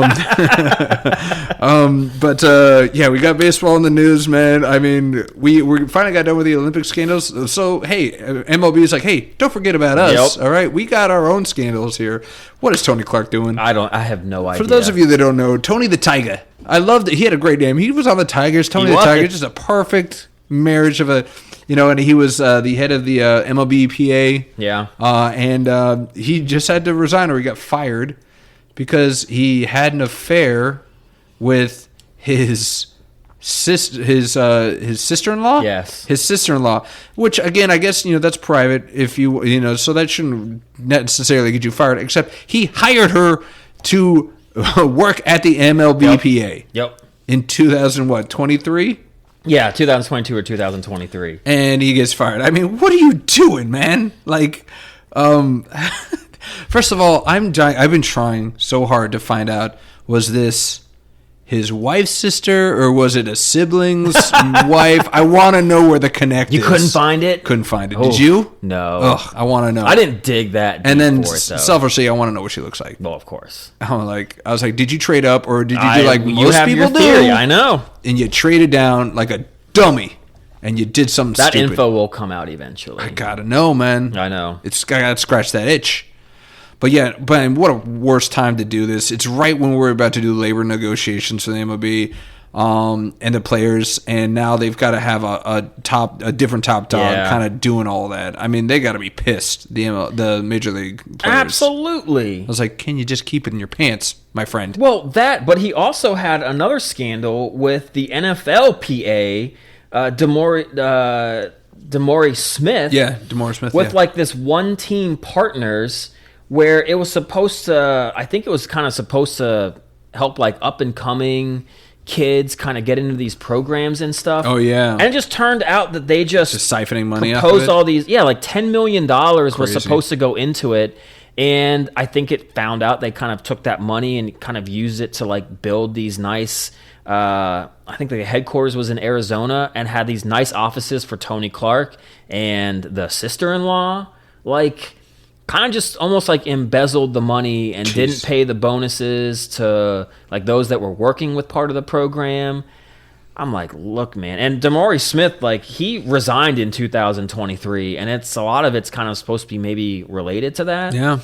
But MLB just kind of stuck with Tony, and now this comes out, and it's just how I feel like the NFL players now really don't have much of a leg to stand on in this negotiation. And this is like the most important negotiation maybe ever for Major League Baseball. It's big. Hopefully salary cap is on the table. Yeah. But they definitely lost a lot of hand. I have no hand. I have no hand. But yeah, I mean, I wonder if this was like the MLBPA was like, okay, now we can use this excuse. It's like we thought that he was mixing around with D. Smith with this whole siphoning of funds, and this is the straw that broke the camel's back. It's like, all right, that's it. Like, you're gone. Like, we were maybe they were trying to hold on to him because they knew these negotiations were coming up, and they're like, okay, like we need some continuity here. We need to keep the same people in house and have a united front. And then you go and you just start Facebook poking your sister-in-law. You can't do that, man.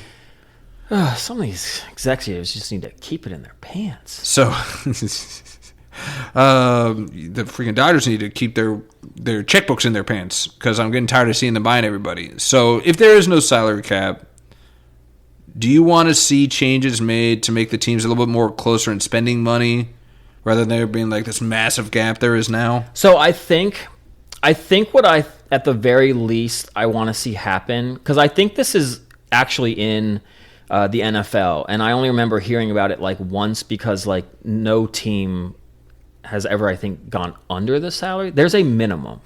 There's a minimum you have to spend. You have to spend this much. Yes. Well, it's good that it forces these. And we talk about the NBA. I was like, we're just going to lose. We're just going to lose nonstop, and we're just not going to spend any money. And we're still going to make a profit because people are going to come to the games. Exactly. So I like that they have that in the MLB. Where it's like, no, you have to spend some of the money that you're making. Well, I don't know if they have that, but I think if the negotiations, like if we don't do a salary cap, I think at the very least, I want to see you need to spend. Yeah, like if I think that's reasonable. Like if like say the Pirates and the Rays and the Rockies. I mean, say they're spending their average salary, or like let's just say it's like $50 million for their whole team, and it's like the Dodgers in these teams are at like 500. Yeah, it's like, all right, you guys need to be at least like 150 million.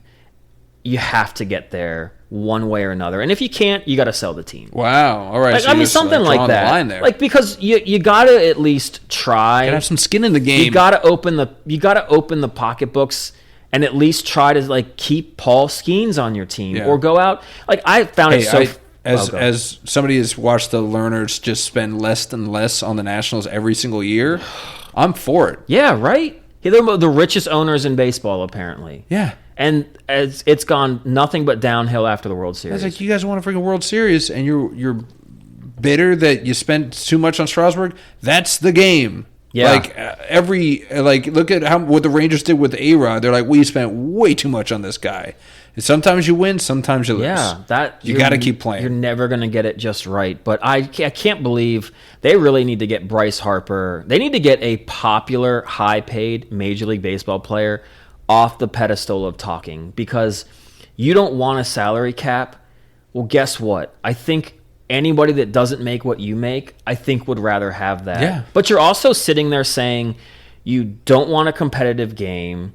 You don't want to actually have to kind of do any work because you won't have Schwarber or Turner. You'd actually probably have to be a leader in the clubhouse. You'd actually have to earn all that money that you're making. Yeah. But And your GM doesn't even think you're elite anymore, so. Dude, I'm not gonna lie. I'm kind of tempted to draft him, though. Oh, you think it's a bounce back? I mean, he takes things kind of personally. Are you doing your sleeper picks of the draft already?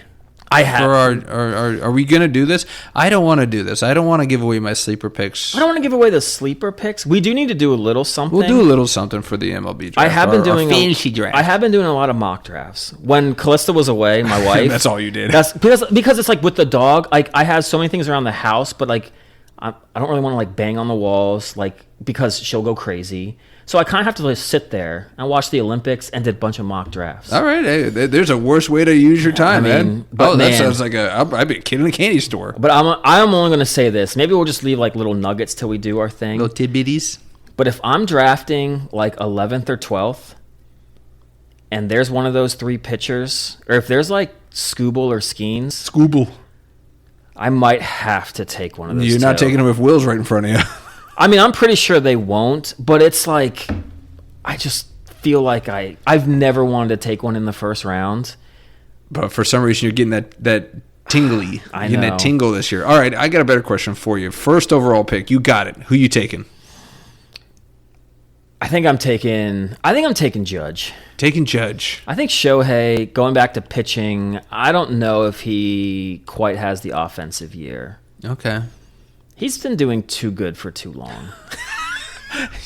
Yeah, he's like, he's got to drop off eventually. I really hope I have the fourth pick. Oh, all right, because I'll take whoever between Judge, Ohtani, Witt, and Soto. I don't want to have to. You don't want to choose. You just want to be whatever's left. It's like the NBA draft. I want to draft fourth in the NBA draft because of the that's why everyone's tanking is because of these four guys. Well, I want to be fourth, so I don't have to make the decision. Well, then you better hope that Will Billy, Ill Will, and DW are in front of you because they'll take pitcher, Acuna, and Rushman, Adley Rushman, and then you'll have all four of them waiting for you. You're like, oh no, this is exactly what I didn't want. I want Witt. Okay, I want him on my team. What's so good? And who does he play for again? It has nothing to do with... Oh, it doesn't? No. Nothing to do Did they even play together? Alex Gordon's Kansas City Royals. No, they didn't because it was 5 years. Yes. Yeah, he's been retired. Come on. Oh, but one more shout out to Mazeroski before we get our next setting. You said he hit a home run in the 9th in the World Series? Correct. Who else did that? Who hit a home run in the 9th in the World Series? Was it a walk-off? It got him to extra innings. I'm pretty sure you're going to say... Well, look, just like Bill Mazeroski. Just say it. Not a great hitter, but somehow the stars align. Say his name. And I'm sure Lorenzo Cain just smashed one. Wrong. Oh, Eric Hosmer. No, wrong again. Mike Moustakas. Oh, I love that you know all of these Royals. I'm so proud of you for knowing. And no, it wasn't Salvi Perez. Nah, well, that wouldn't be a Escobar. shot. No, it wasn't him either. I can't think of any other. Yeah, come on, it's like Voldemort. You can't say his name. Alex Gordon. There you go. Home run in the World Series, 9th inning, drove him to extra innings. It's worth a rewatch, man. He did it against Familia. Never forget it. Always remember it. But there was an exciting game that you'll probably remember through at least this year in college basketball over the weekend, man. Yeah. We had Michigan playing Duke, 1 versus 3. Yeah. Let's get into some CBB talk. That was awesome. That was a NCAA. It lined up perfectly for y'all because I don't think Michigan was even ranked to start the season, and this is some random middle of the season get together. Like it wasn't even. It was like a tournament game because it was played on a neutral site. Yep. But man, what a perfect time to have it. I mean, because Duke just gonna get people watching anyway, but when it's the third team in the country or the first number 1 team in the country, number 3, and that game lived up to it. Wasn't a scoring palooza. I'm glad. I'm 68 fine with to that. 63. It was close. It was your perfect March Madness type game where no team ever really got ahead. It was always within like what felt like 3 to 5 points. Yeah, no, the guys they've played now long enough. They know what works for them. They know what the system they want to do, and they play really good basketball. Do you think this game puts Baby Boozer in the top 3 picks of the NBA draft? Well, from what I've been gathering, it's all based on the teams. Like if the Wizards are there, they're not going to take Boozer because they've already got Sarr and now Anthony Davis. Yeah. But he's going to be in the top 4. Like one of those 4 teams will take. I mean, he's that good. I mean, if the Wizards were 4th and Boozer's left, I think they're just still going to take it. You have to. You can't pass up on that kind of talent. Yeah, which won't happen if he gets out of the top 3, something went horribly No, he's wrong. good. I was surprised with his. He's a pretty good passer. Yeah, of the 7 ball assists as well. in that game. Yeah, and some of them were kind of. I didn't think he'd see those guys or actually pass it when he's like driving through the lane. I'm like, okay, like he's got some game. Yeah. I like him. Well, now with the NFL and now the Olympics officially over, is this New Year 1 seed for sports? Are you watching a lot of college BB? Because I mean, just even kind of like following some of the scores, you just see like upsets. But like that Houston Arizona game was awesome to watch. But yeah, it's getting end of the season's coming. Teams are fighting to get like off the bubble. They want to like maybe win their conference. The conference tournaments start. Like these guys are getting into it. I mean, you're burying the lead. The number 1 game that was played on Saturday, man. What's that? It was Nebraska Penn State.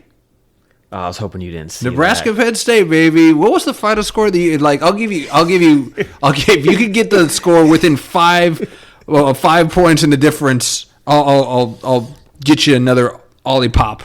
I think the last time I checked, I think the score was something like 55 to 31. Here's how about this? I'll do anything. So the betting odds were Nebraska was favored by 17.5. Did Nebraska cover? They did. Yes, they did. They probably won by 27. Ooh, close. 23. Wow, I love the confidence you give us. 87 to 64. Just spank them Nittany Lions. Spanked him like Sandusky spanks. We'll just say. But yeah, I mean, like I got to do a little Nebraska talk. We got to talk about the Iowa, a charge and that fan that came right up into Hoiberg's face. Yes. Did you hear about that? And he smacked the phone out of his hands. Did you hear why Hoiberg actually had a pretty reasonable reason behind it? He has a freaking pacemaker. I know. And he's like, I see somebody running up to me with a phone. I've been told numerous times that a phone could set my freaking pacemaker off. Knock the crap out of his face. We talked about charging the court and how you just can't freaking stand it. It's like, what's it going to take? Dude, the Duke UNC game. Yeah. Punch the freaking coach in the face. Yeah. Of course, the UNC police are like, we didn't see anything. No, of course not. Yeah. Scot-free. Yeah. No, it's going to happen. And it's just, Yeah, we called it here first. Yeah.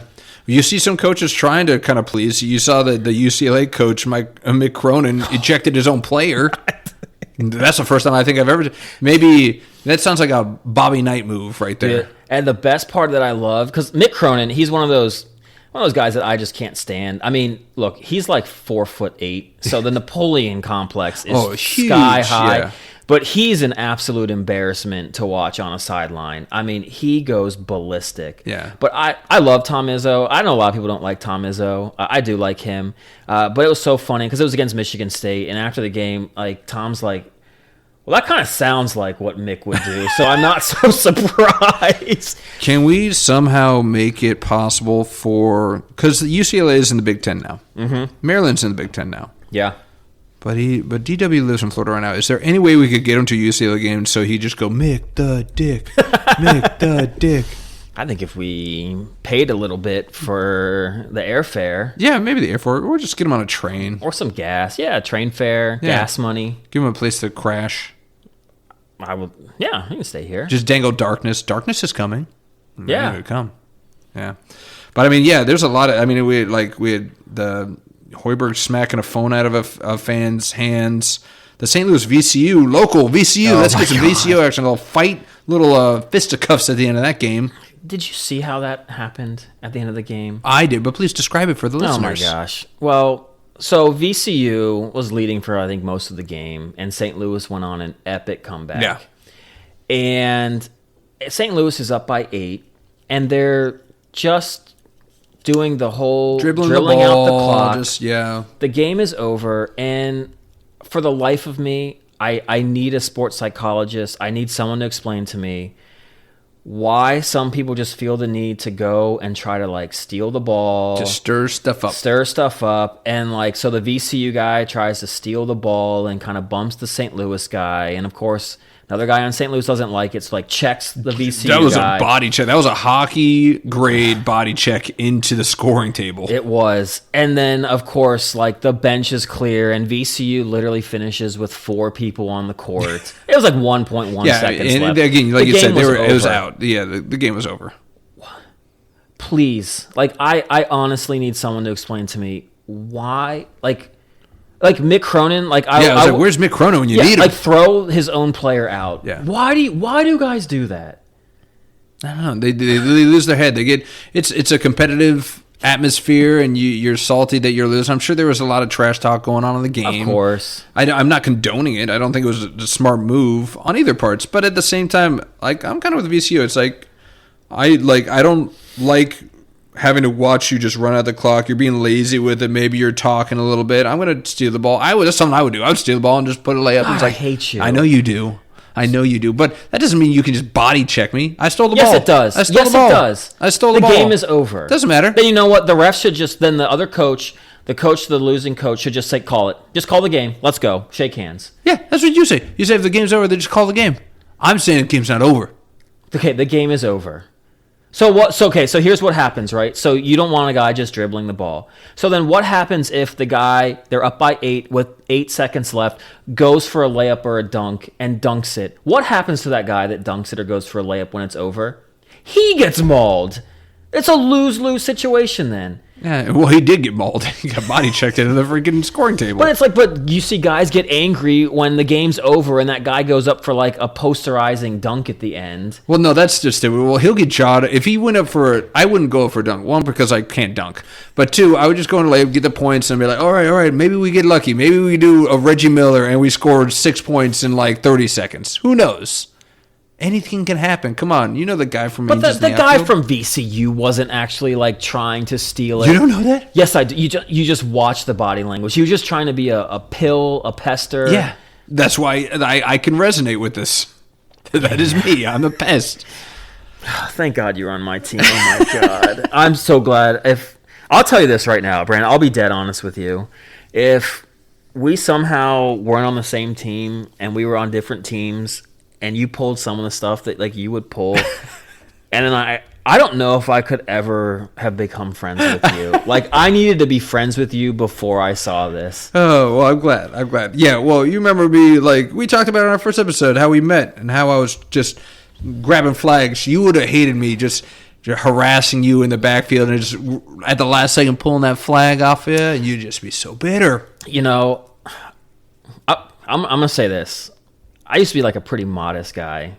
But look, I remember we played a couple of like a friend group that we hung out with, kind of like when you guys had all left and they stayed down at school and played like that 4v4 flag football. Okay.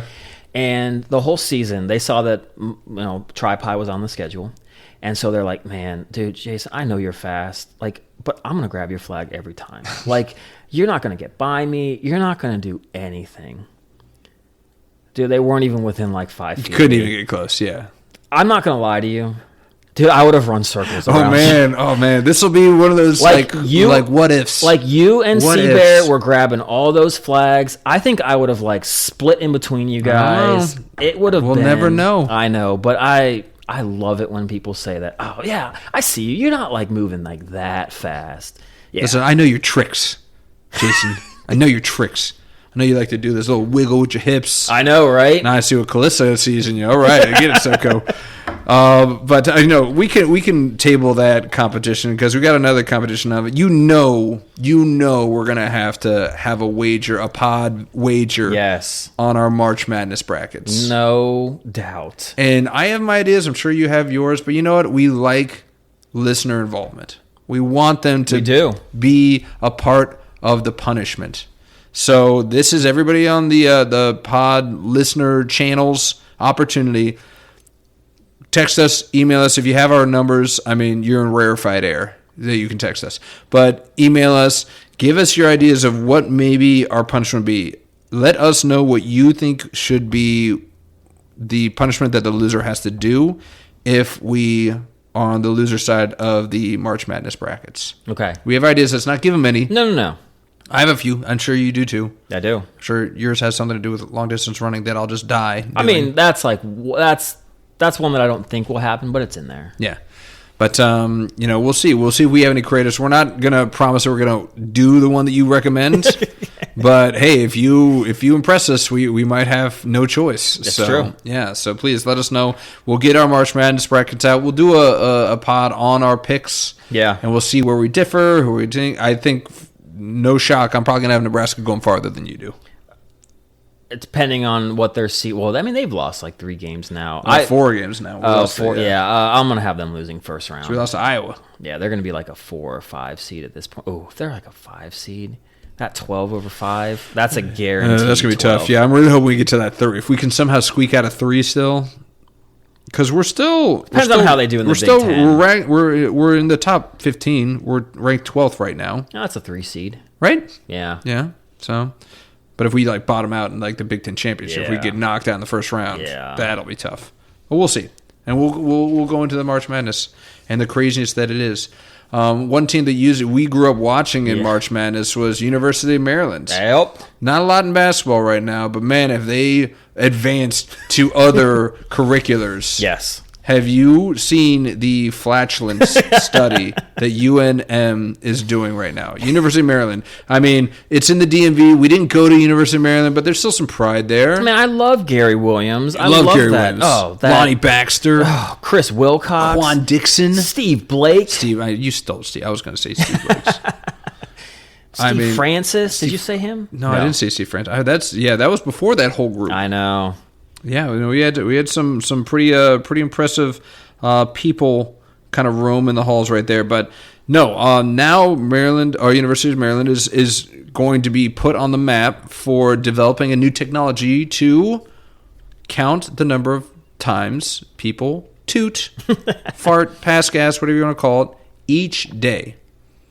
New York Post reported that previously, scientists believe, and I want to see if you can guess this. Scientists had apparently been tracking this because that's what you do when you go into science. You want to know about farts. Yes.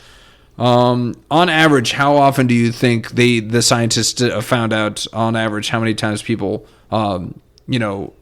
toot every single day? 25 to 30 times. Wow, okay, that's high. 14 is what they originally thought. 14 times a day is what they originally thought. How much are you farting? Maybe I need to be part Jesus of this Christ, study. yeah. It's like, what are you eating? But here's what will make you feel a little bit better. But University of Maryland reported that apparently the number is actually closer to 32 times a day. So there you go. You're kind of average in that regard. But the team has created smart underwear. Not like Bluetooth, and no, you can't like stream stuff from your undies or anything like that. But they're wearable devices that snaps into regular underwear and detects increased hydrogen levels. Did you know that toots are made of hydrogen? I do now. Well, now you know. This is why greenhouse gases. It's because you're ripping it 35, 40 times a day, man. I'm to blame for global warming. Global warming. Yes, absolutely. They said the previous lower estimates were based on self-reporting. And people's varying ideas of what counts as farts. Because like that little squeaker, that's a toot. Yeah. Maybe, you sneeze and the little air escapes, that's one too. Sometimes a little more than just air escapes. Whoopsies. And you're like, whoop. Yeah, that's a sea bear story we can kind of go in there myself. I was thinking the same thing. It's like how many trash cans around the world are holding some soiled sea bear underwear right now? My God, it's got to be upwards of 5 minimum. He knows the number too. Yeah, he does. He's like, and he knows the trash cans too. He can't go back to that one. Yeah. No, but. The underwear, I wonder. It sounds like a strap-on. And when I first read this, I was like, "Is it like are they making their own, or do they get a partnership with like Under Armour or like Fruit of the Loom?" And they're like, "Will you make our two-trekking undies for us?"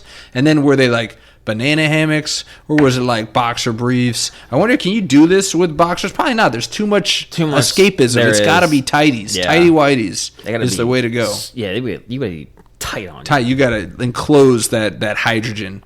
Release. To get like a good reading. So without asking you what you wear, knowing what you have to require, would you be a good person for this study?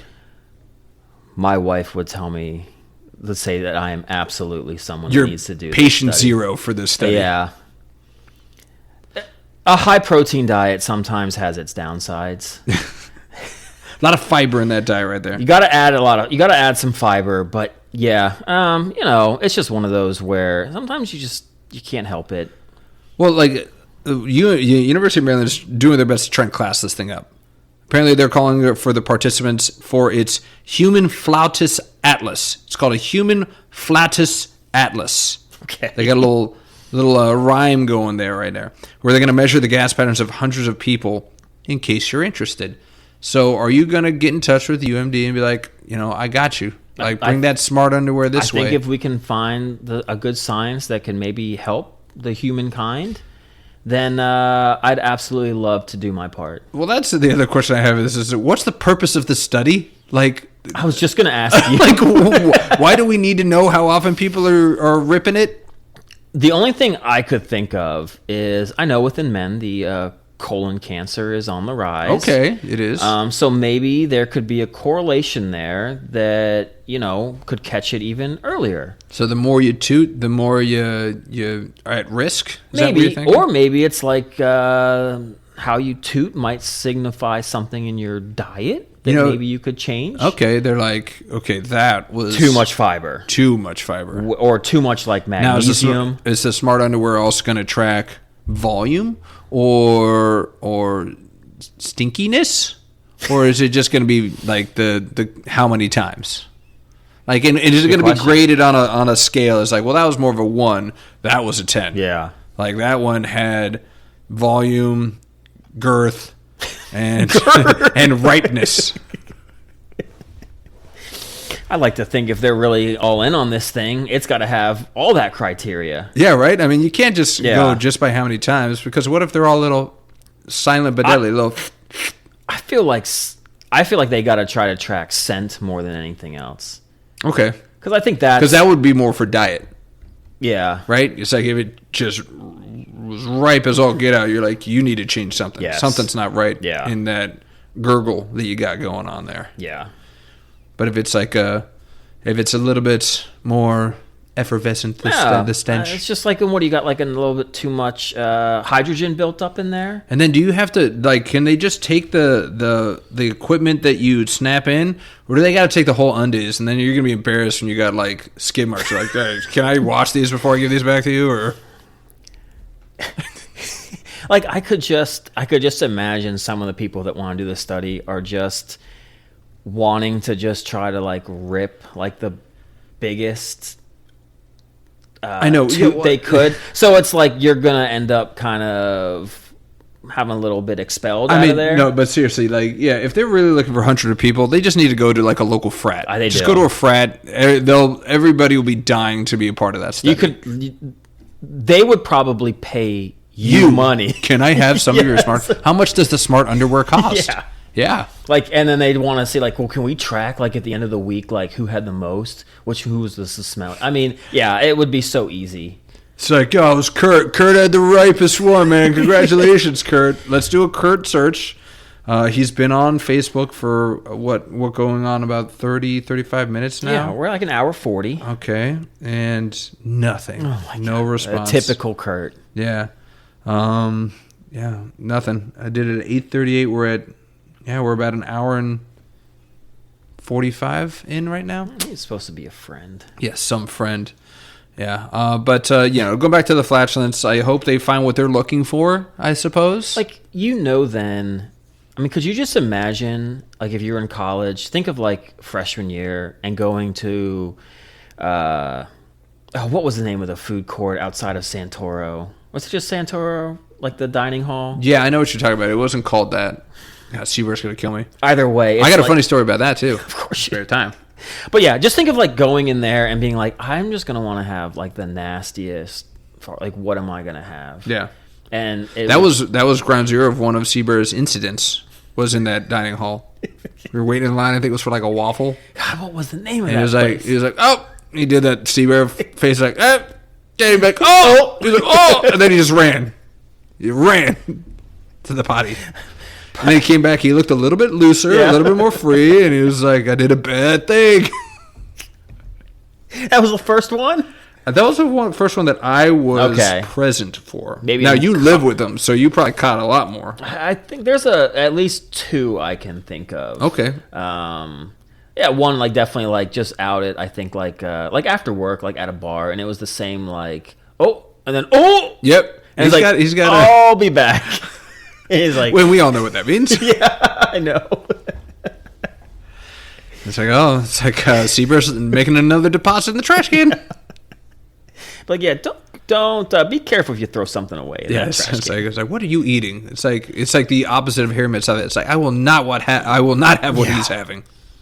See, that's the thing. Like the college kids, I think it's just drink like a bunch of beer.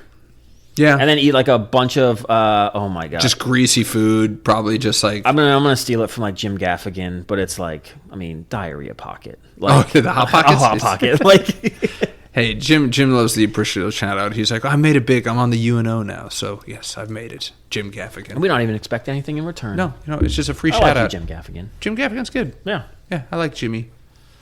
But no, yeah, we're trying to figure out if this is a good study. I think it is. If it's towards like the protection of greenhouse gases, sure, maybe that has something to do with it. Because we gotta worry about. I was gonna say, all we need to do to get rid of like our global warming is just build like a rocket that just moves us, the planet, just a few inches. What a great idea, man! Did you think of that up all by yourself? I think I did. I must just be like that smart. For a second there, I thought you were gonna say we build a rocket and then we just trap all of our toots and put it in the rocket. We shoot it off to the sun. It's just a huge hydrogen bomb right into the sun. Blow the sun up. Oh man, but no, we got to worry about that. We got to worry about people. We got to worry about the animals, the farm life. I'm very considerate to all animal life. Me too. But unlike some places in the world where I guess they'll just do anything for a quick buck. I don't know if you saw this story coming out of, I'm going to say China. China, yeah. That they're just looking for any kind of cutting corners when it comes to farm life. And have you heard they exist? See, Jaber, flying pigs exist. Have you? Only in China. I told you about this. It's like they're way ahead of the game. They always are. They I don't know how they catch onto it before we do every single time. But yes, there was a sighting of a flying pig in China. Pigs do fly. Yeah. But before you guys start looking for like these like mutated pigs with wings or little piglets, or you're thinking some kind of Buffalo Wild Wings kind of bit. No, there was a flying pig that was attached. There was a pig that belonged to a farmer in China that he decided he was going to strap onto a remote-controlled drone because it was far cheaper for him to deliver his farm produce by drone than it was to drive through the mountainous terrains of China. Now, it seems like a great idea, let me tell you. I mean, my goodness. Except the dummy flew the freaking pig into a freaking power line, and it got stuck up there. So there's this live pig. I know. It's not dead. It's a live pig that they just strapped its drone to his feet, hung it upside down, and flew it through some mountains, and it's dangling. And this power line looks like it's like 50 feet in the air. Yeah, it's up there, man.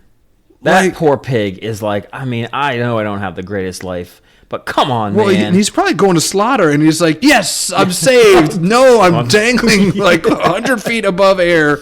Yeah, he's like, this guy apparently called himself a modern pig herder.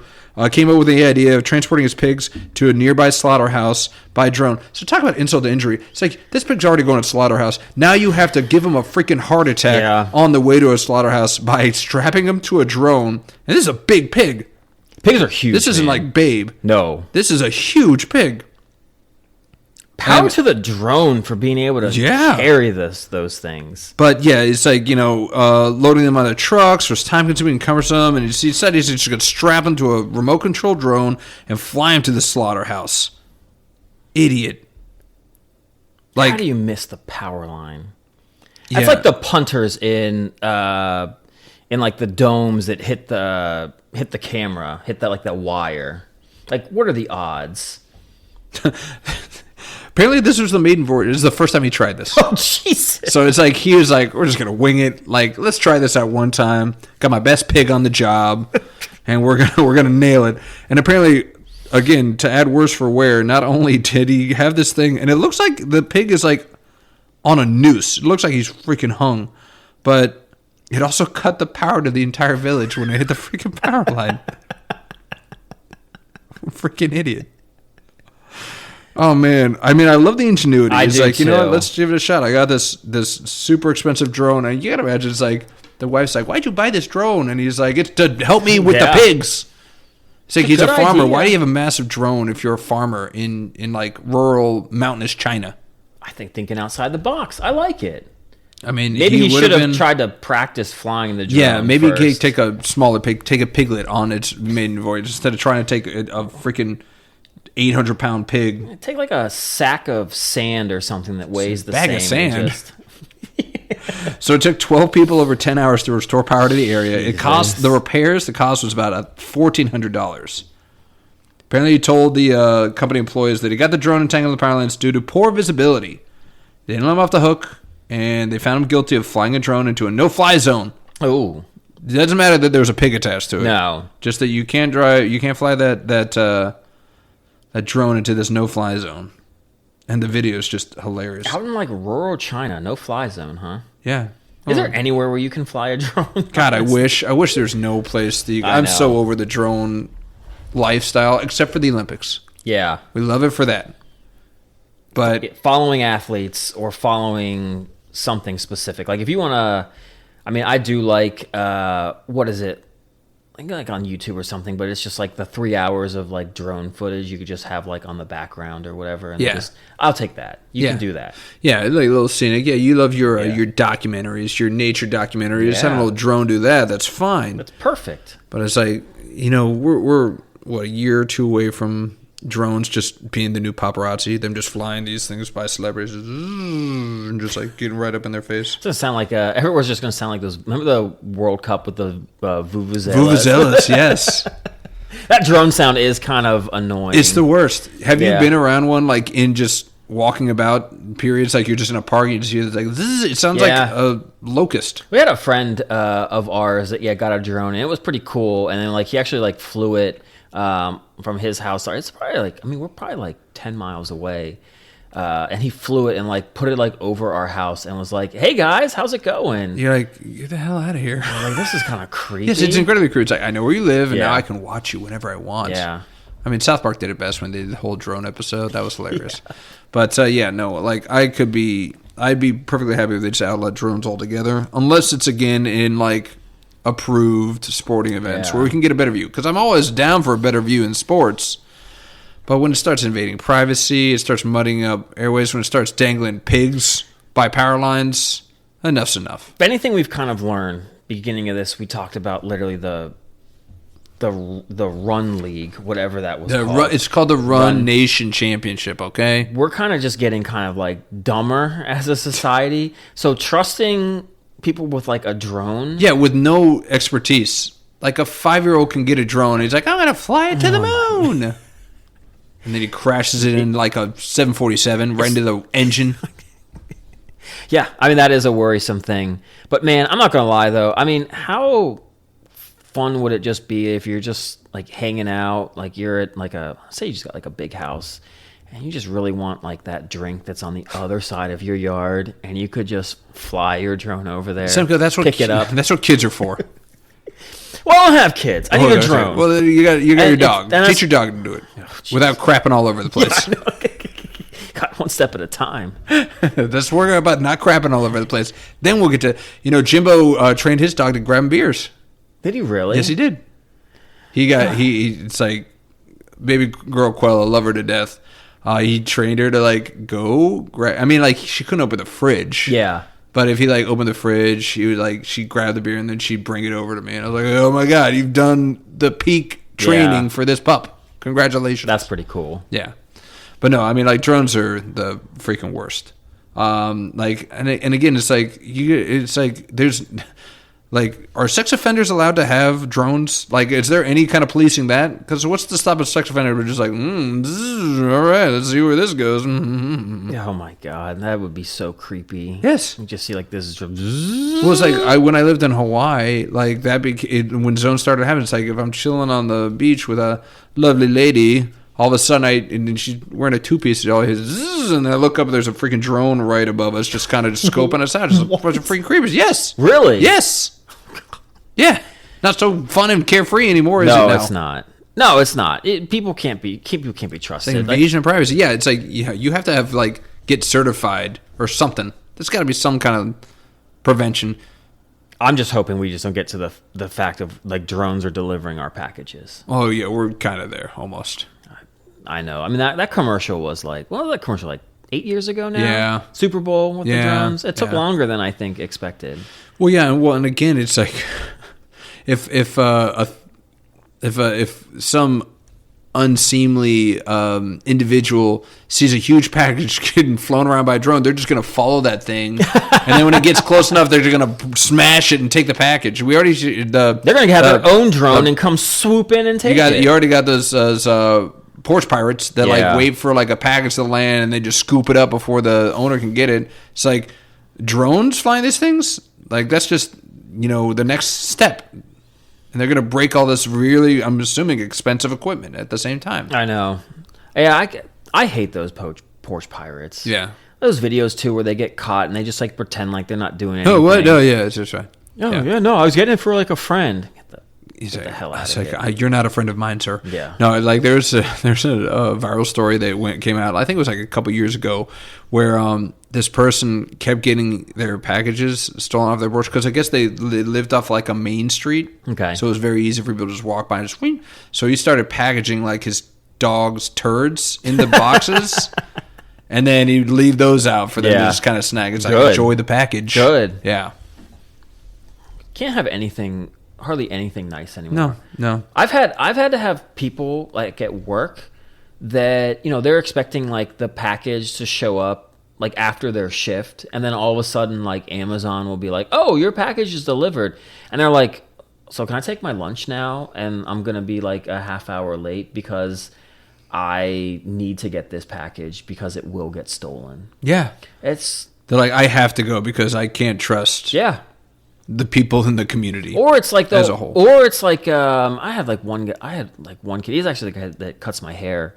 He had to leave because a friend of his needed to get like a package taken. I was like, dude, they need to go get it. But like, you're just like of course your boss is mad at you. He wasn't on like my team or anything at the time, but it's like, yeah, he's like, I can't believe like my boss was mad at me for like taking like an hour and a half to get someone's. I'm like, yes, like there's work to be done. Yes. Like, do you understand this is work? Just punch out like for an hour and a half. It's somebody else's it's not even yours. Yeah. I understand you're trying to be like a nice guy, but maybe they need to go get their package. Yeah. Sounds like somebody's trying to impress a lady. I mean, probably. He's like, yeah, but he's just clearly in the friend zone. It's just like, I got to pick up her packages for her while she's on a date with another guy. Yeah, that would have been me to like a T.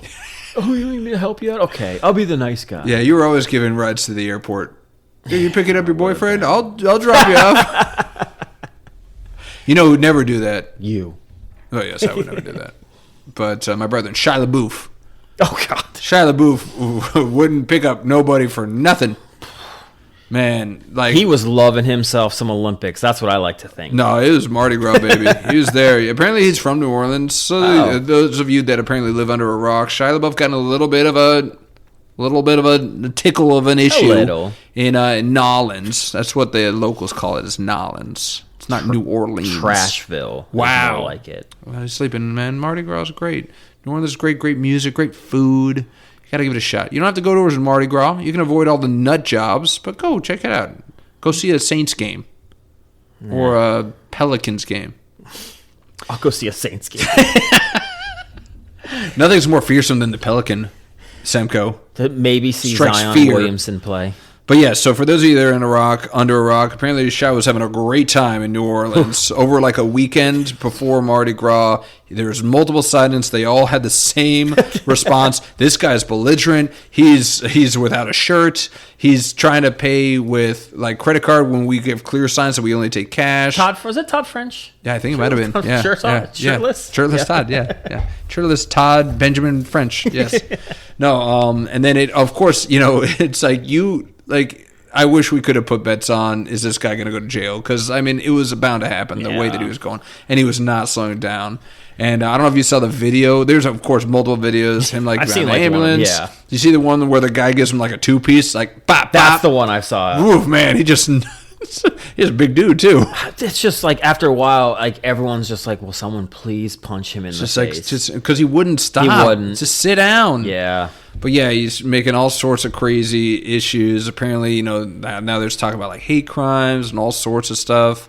And it's just like, man, like, have we seen a guy fall so far? He was in Transformers, Semco, with Megan Fox. I love the first one. That was a good movie. It was a good movie. It was. It's like people would sleep on it, but it's like, it was a Michael Bay production. But it actually got pretty decent reviews. The first one got pretty decent reviews. I thought it was. And it was an entertaining movie, and they did a good job. And then he was so like likable as like the little loser. Yeah, well, I think that's what kind of got him to this point. It's like he got tired of having everybody think of it's like you're the funny guy. You're witty. You seem smart. Like, just lean into that. But then once he started to be like, no, I'm serious. I'm a serious actor. So you're going to treat me like a serious actor. That's when he dove off the deep end. Yeah. Of course, he was a child actor, too, so that never helps. I mean, the track record for child actors. If you're a parent and you love your kid, do not get them involved in child acting. I don't care if your 5-year-old says, I love doing it. They're 5. Yeah. They don't know what they want. They'll probably be into something in a week. And different. It's like, every parent, I don't care what they say. It's like, it's about them. And at least it's some sub-molecular level, it's about you putting your kid through this. It has to be. Like, at that age, and especially when now there's just way too many horror stories out with these kids. I mean, it's just... It's abuse. I mean, like, every kid, pretty much everybody that's been on one of those Nickelodeon kid shows has said, oh yeah, I was sexualized, or I was abused, or I was given alcohol when I was 12. Poor who is it? Not Hillary Duff. Oh my gosh. Well, I'll think of her name later. But yeah, did you watch that documentary on Nickelodeon? No, about the guy that was like, a total predator. It's just the whole atmosphere. It was just, looking back, you're just, it's one of those where we're like, man, we really wish we could go back to the 90s. Like, it was so cool. Right. It's like, well, not all of it was really that great, because the environment that like he fostered was just awful. And yeah, everyone that's been a part of that. I mean, poor Ariana Grande. I mean, she's like 12 or 13 and is like using a cucumber and like just go with that. Yeah. Like it's just like, wait, this was what was okay? Like you thought this was like for a kids show? Yeah, that was really bad. No, yeah. I mean, like you hear the horror stories. I mean, like you said, the Predator, like that guy from the Jake Show, the guy said, like relationships abound, just like insanity that goes like it goes all the way back to like Drew Barrymore. You know, it's like when she said her mom gave her like a drink at like how old? God. But yeah, what's the remember the one that this reminds me most about Shia Lebouf is the trajectory that Amanda Bynes went down. Do you remember Amanda Bynes? That's what I'm thinking of, Amanda Bynes. Oh my God, she's just a nutcase now. It's hard not to. I mean, she went through so much with that. I'm glad I can't remember his name, but yeah, like she's messed up forever because of all that. Man. Yeah, and you just you feel for them that they're going through that stuff. I was trying to think of, is there a career path that Shia could go down that's already happened and what he could try and emulate and try and recover from this? Because I mean, he's got a bad track record already. Like apparently he gave like an STD to like this chick FKA Twigs, who was like his girlfriend at the time.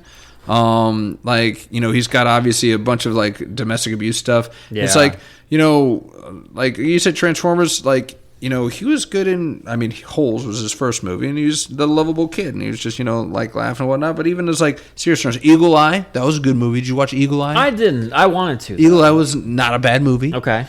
And then he did Disturbia. That was a good one where it was kind of like review window. You know what I'm talking about? Okay. Yeah. And Wasn't then he was in Fury with Brad Pitt. Yeah.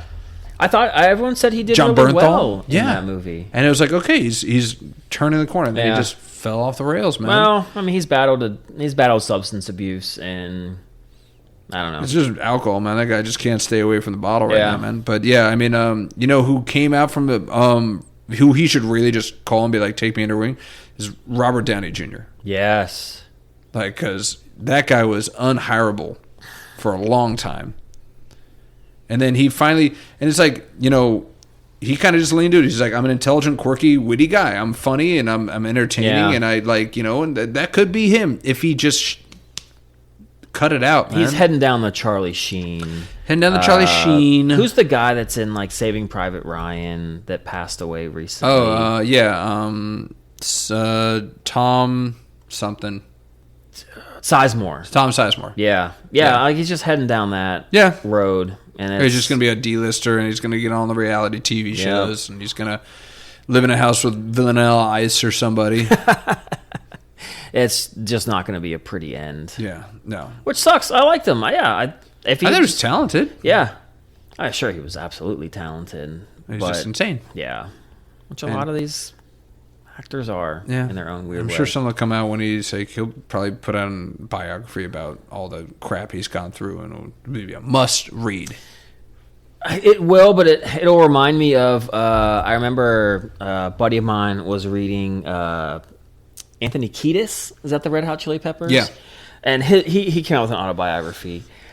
It's just, but it's like after the buddy was reading it, and he was like 3/4 of the way through, and he's like, I mean, it's just, he's on drugs, writes a really good album, then tries to get sober. It's not very good. Goes back on them. Like, it's just like, it's a vicious cycle. After a while, you're just kind of like, it's kind of the same thing, and you're just you just keep getting these opportunities, but it's just, you haven't learned anything. Yeah. Like, it's sad, but it's like, it's Shia Lebouf, it's going to be the same thing. It's like, well, I got sober, then I did this and got in all this trouble, and then I got this movie, and then like I got right, and then I went off the wagon again, and it's like, good Lord, like, but yeah, it's got to be tough though. I mean, especially like, I feel like the lead singer of a band or something, and your best work was done when you were you're like I want to chase that again. And then when you're probably sober and you're just like, this just doesn't hit like these songs did. I don't know. So maybe Shia was drunk through Transformers, and he's like, "I'm chasing that greatness again. I need to pound some brewskis." Maybe. I mean, it's always crazy amount of actors that are like Matthew Perry doesn't remember like 2 full seasons of being on Friends, and I'm like, you know, I try. R.I.P. Matthew Perry. I know. I'm just Debbie Downer with. Yeah, just death everywhere in this episode. But it's just like I sit there because my wife likes to watch like Friends like in the background of just when she's like doing things around the house, so it's on a lot. And it's just like I try to sit there and like look at him. I'm like, is this like the season that he is? And like you could tell because he gets like he bloats out and then he gets rail thin. He wears the glasses. Yeah. It doesn't even look like the same person. But it's also like, but you act just fine. Like you really wouldn't notice it. But yeah, it just seems like quite a few of these actors are just like. What's his name? The guy from Mad Men. Like, he was a drunk. Don Draper? Yeah. John Hamm? John Hamm's got some skellies in his closet, too. Yeah, apparently. Heard about it, like, the thing about it when he was in a frat, I think in University of Missouri. Okay. Yeah, apparently he, like, somebody said that he took the claw of a hammer and he, like, drug him around by his privates. What? Man, we're really taking a dark turn on this. Can we lighten it up? Can I tell you about this one, since we have a little bit more time, can I tell you about this one school that I think Semco would be like, can I enroll? I graduated 25 years ago, but can I please go to this school? Let's hear it. Yeah, so there's this school in, is it China again? Hold on. Vamp for me while I'm doing this. It's a school in... You know what my favorite subject in there you go. Was? Keep it going, big guy. Taiwan. It's in Taiwan.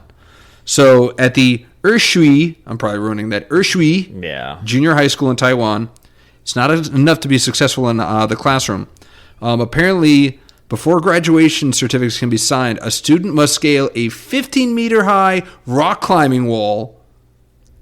They take 6 climbing lessons each week to prep for the test, and it says that if you do not scale this 15-meter, which I think is like 4 stories, it's like a 4-story climbing wall, you don't graduate from junior high school.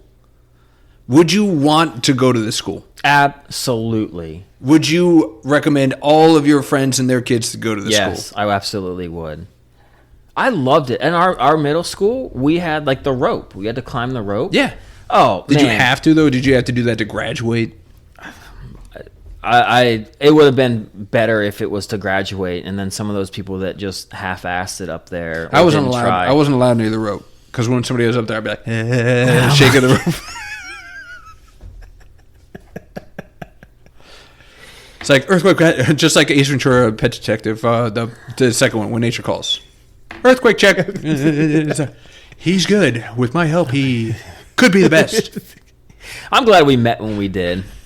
Because I don't know if it would have worked out. You probably would have like plummeted and just crushed me. Like I was like, I'm aiming for you, dude. If I fall, that would have been the goal. Yes. But I mean, 15 meters—that's no joke. I mean, I saw the rock climbing wall, and it's not like that guy that just climbed the Alex Honnold. Alex Honnold. It wasn't like the grips were like this big, and there's a lot of grippies, and of course they had a harness on and everything like that. So it's not like you're death defying or anything like that. No, but I think it's cool. It's like it builds adversity. You gotta conquer that dragon, and it gives you that kind of mindset. Yeah.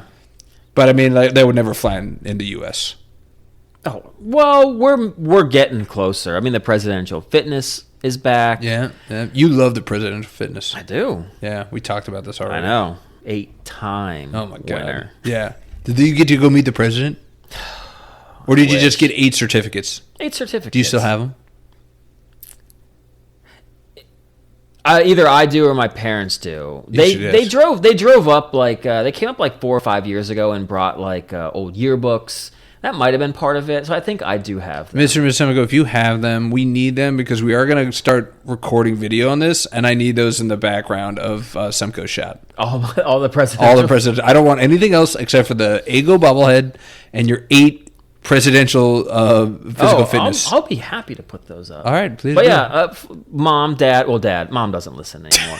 I don't know. What turned her off? Well, what was the breaking point? I won't say that. I think maybe my dad is probably like, hey, start listening now. Now. Wait, not here. Not here. Now. Now for 25 minutes, and then you have to stop. Yeah. Yeah. Well, it's probably just more like the sports. Like, she's just like, I don't want to hear what. All right, she'll be ready for the flatulence University of Maryland story then.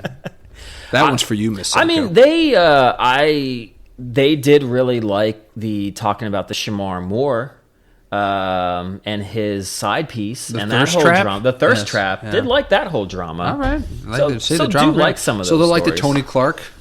Maybe a little bit. We'll get some more salacious. We need more like details on that. You're right. It was hard to kind of find. They're This really is trying to like keep it. tight-lipped. I think Major League Baseball knows like because I'm sure once again, it's probably just like the Shamar Moore where everybody knew what was going on. And like the stories will probably continue to come out. And man, will it just be funny if there's like a restaurant that somehow has like I still can't believe that her meal, Shamar. It was like a tofu sandwich. Yeah, it was a flatbread pizza. It's like cauliflower flatbread pizza. Get out of here. God. That should have been your first sign that, like, this just isn't going to probably work out. So, ooh, that's your choice? Yeah. Oh, I've made a huge mistake. I'm not going to lie. If I went out to, like, a pizza place and girl I was with wanted to order, like, a cauliflower meatless pizza, I don't know if there's any legs that this thing's going to You're asking for the check right there. Yeah, probably. Would it be, like, you can say this now because you're happily married. I am. You don't have to worry about the dating scene anymore. Would there ever be a time when you were on a date where you would cut out? Like, I'm going to the bathroom and then just not come back. No. You're too nice. I'm too nice to do that. Yeah. But then the whole time I'm sitting there, I'm just like, what's the best way I can and fastest way I can get out of this? What's the bare minimum time that I have to be here before I can say, whoa, it's getting late. Yeah. Big day tomorrow. I did. I won't say who it was, but I did go on a date with a bunch of people in our group. Kind of like know her. It's the sister of someone. Yeah. Well, no. It's not Molly French. Oh. It's not. No. I don't want to get struck. No, not in the face. Not in the face. No, yeah. But no, and it was just. I like met her and briefly we interacted and it seemed like interacted. You're so professional about this. We interacted. We had a little conversation. Was that what it was? And it was just kind of like, hey, I think I'd like to go out with you.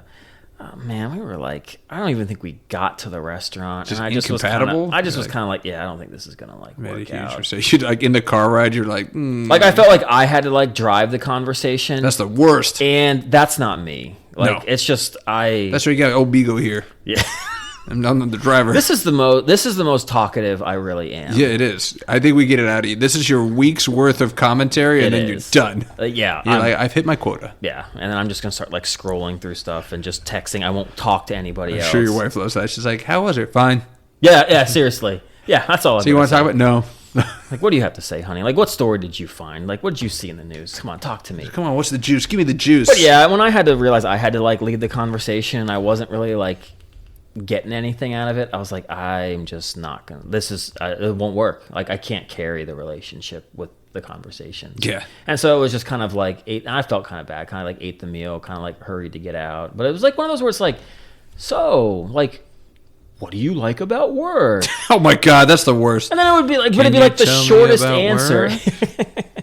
What do you like? I felt like I was giving like a job interview or something at that point. And I'm that's like, trying to give you like, I'm having to think of like open-ended questions so that like it gets them talking more. I'm like, well, this just isn't going to be successful. You're like when you're like literally pulling teeth trying to get a conversation going. Yeah. So that just didn't quite work out. And, fortunately, they kind of exited the friend group rather quickly. There you go. You blew up the friend group. Way to go, Semco. Well, our friend group, I swear to God, everybody at least has one Eskimo brother in our friend group. Except for maybe you. I don't know if you have an Eskimo brother in the friend group. I don't think so. No. No Eskimo brothers in the friend group? No. Outside of our friend group, do you have any Eskimo brothers that you know of, that you're familiar with? You and Broadfoot have to be Eskimo brothers. Well, since you do say that. No, there was definitely one. See, there. there you go. Yeah. Everybody likes to have an Eskimo brother. Yeah, it is odd. I thought you'd feel kind of like awkward about it, but there's like this weird. You feel more personal with the person. Yeah. Yeah. It's kind of odd. Were Were you the older Yes. brother in the Eskimo Yes. brothers, or were you the younger brother? You mean did I go first? Yes, that's what I mean. Jesus Christ. Try to be coy. Blowing that right up. So you were the older brother. I was the older brother. All right. What about you? I mean, look, you bring it up. Yeah, it's true. I was the younger brother, and worse, I was Seabear's younger brother. So that was not great. Didn't work out. Couldn't live up to it. I'm power for you for trying. I mean, hey, I thought she was the one at the time. Yeah. It's like, I know you've had the best. We'll try out the rest. But I think out of all of our friends, I think Seabear has the most Eskimo brothers.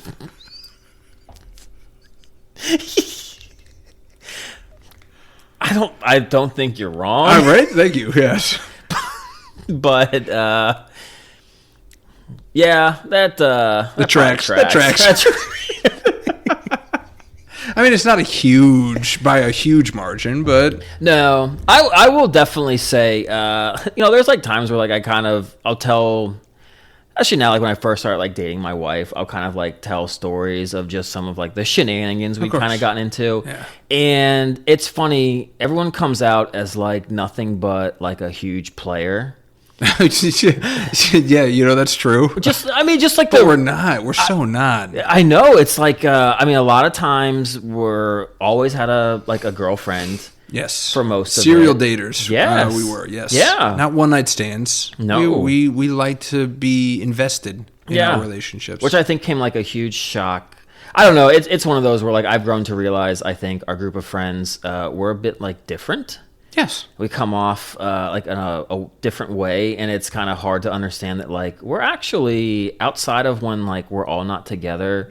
We all hold pretty well jobs. Yes. We're all like very respectful and nice. Yes. But when you get us together, it's just chaos. It's just absolute wreckage. Well, it's like that's why because the core group like in college, and I can't believe we're going down this we didn't really intertwine or intermix because I felt like Seabear and I were very similar in a lot of regards by both being incredibly handsome, and very comedic. Yes. We kept being entertained, but for some reason we always drew different pursuers, I guess you could say. Okay. And same with Willbilly. It's like I just knew not to compete with Willbilly. I was just like, I'm just not even going to. That's not even worth the like, time. No, it's just whatever. I'll take your leftovers or whatever. But it's like between our group. We never really were fighting with the same people because we all kind of fit a different model. That's nice how it worked out Right? that way. Yeah. You probably wouldn't be friends now if it were the other way. No. There's a couple times where, no, I don't think so. I don't think we ever really kind of button heads for a lady friend. Yeah. So that was nice. That was always difficult going out with. You mentioned him before, but yeah. With Broadfoot, it was just kind of like... Because you guys are both kind of sizing up the same lady? Not all the time, but there just would be those times. And, like, that's when he... Like, I love competition in sports. Yes. That was, like, his competition. He would, like, ratchet up. And it's like... talk about, like, the lingerer that would just... Oh, man. Be all over. I'm like, okay, you know what? Like, I'm going to bed. Is he the time where he's like, if I can't have her, I'm just going to kamikaze this for you? Basically, would he do that? That's the worst. Yeah. Come on, Broadfoot. You're better than that. No, not. No, he was not. He was not. One of the mistakes. One of the many mistakes you make in college. Yeah, it's like, whatever. you live and you learn. Yeah. I kamikazed, or I tried to kamikaze me and Jimbo's friend one time. And for no reason, then I guess I was just bitter. We were on this was when I was living in Hawaii. And we were on a kind of a booze cruise. The name speaks for itself. Yeah. And we ran into these girls, we lived in Hawaii, so this was just peak, like, whatever, fish in a barrel, that type of thing. Because there's always tourists, people just traveling and visiting and whatnot. So, of course, we, met a couple ladies that were celebrating a bachelorette party on the booze cruise. And I was with my Jimbo, and we were both unattached at the moment. Okay. And another friend, I won't name him by name because I'm not going to try and get him in trouble. Oh, it wasn't Dusty. But, no, it wasn't Dusty. Well, we can pretend it was Dusty for this one.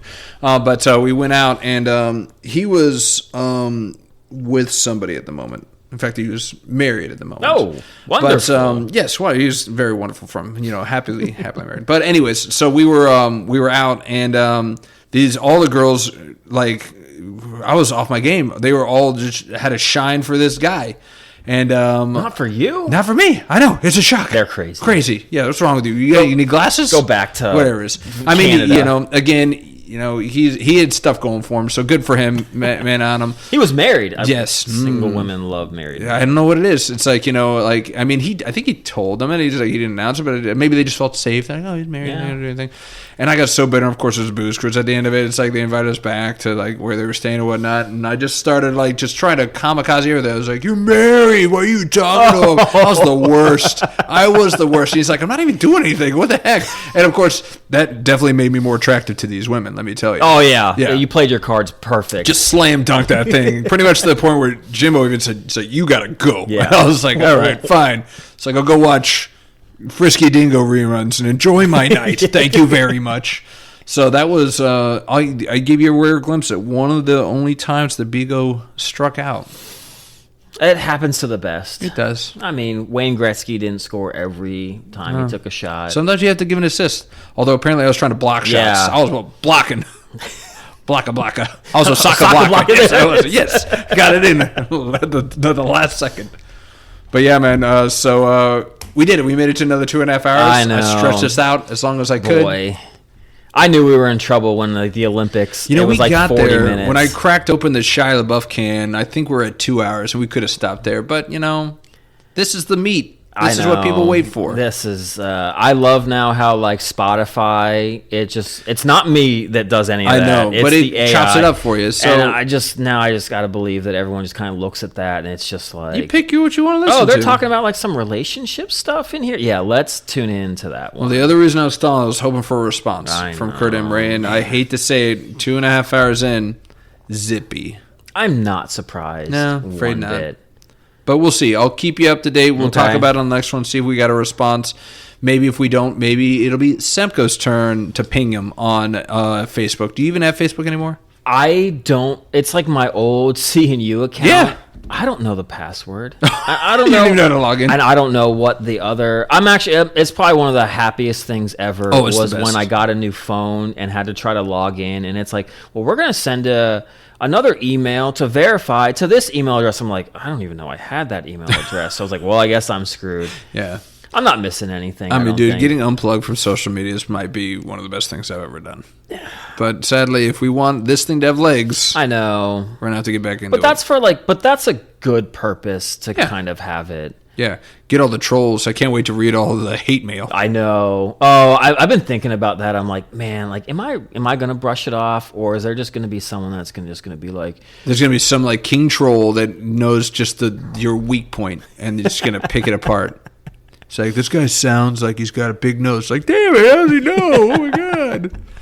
No, but we encourage all listeners, haters, lovers. It's a listen. At the end of it, you're helping us out. You're putting some any publicity is good publicity, right? Yeah. Just like the whole like haters for Lindsey Vonn. I was hoping we get some free pub. Oh man, I'm waiting. I'll be honest. I'm waiting for the day when it'll never happen. But I'm like waiting for the day when like one of these like ESPN, Fox Sports guys, when like the NFL draft does go away, and the guy can be like, I first heard this on this podcast I listened to. No, that's never going to happen. I know they'll never, even if they did, they'll never give us the credit. They would never give us the Absolutely credit.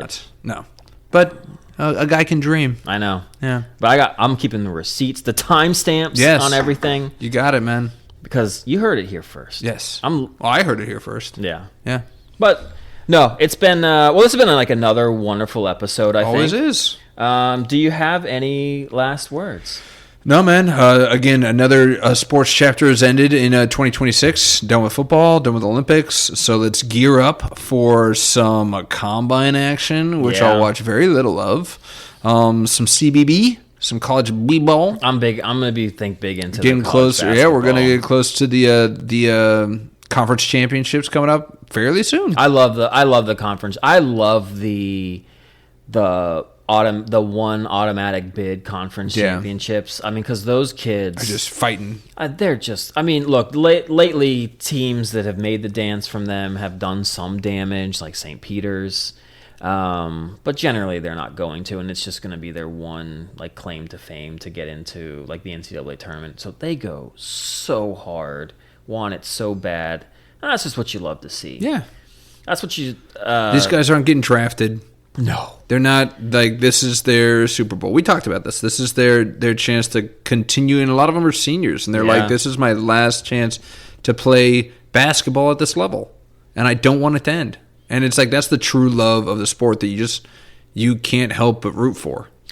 That's why, like, it's, well, I don't know. At some point, I'm like, if you want like 9 years of eligibility. Oh, no, yeah, we're not going to go down that rabbit hole. But yeah, so CBD is back. We're going to get, not CBD, CBB. Maybe I'm on CBD. The NFL Combine. We got the MLBs starting back up. We got baseball coming up. Our draft is March 21st, I think. It's less than a month away. So we've got Or is it a month away? Oh, a month away. We've got some talkings about that. Yeah, I'm way behind. You've been doing mock drafts. I've done half of one. I got to get on my mock game. Just do a few. Don't do so many of them. Mocka-blocka. I'll do that. I'll just block your mocks. I really hope I'm not drafting anywhere near you. No, I'm in your head. This guy, this is the guy that Simcoe's looking at right here. Yeah, I know. You and like Dwight. There's always gonna like. Yeah, I don't like who. You know who kills me every year in the draft is Nate. Nate Dogg. Yeah. He's always around me, and he's always looking at the same guy I am. Actually, yeah, last year he was legit because I picked like all hitters, like I always do in the early rounds. But Spoiler alert. But I had my eye on like 5 or 6 different pitchers like later on, and I literally was like, well, I'm going to like draft them like 2 rounds earlier because like I just want them. Well, Nate drafts them 3 rounds earlier. He's like, heard that.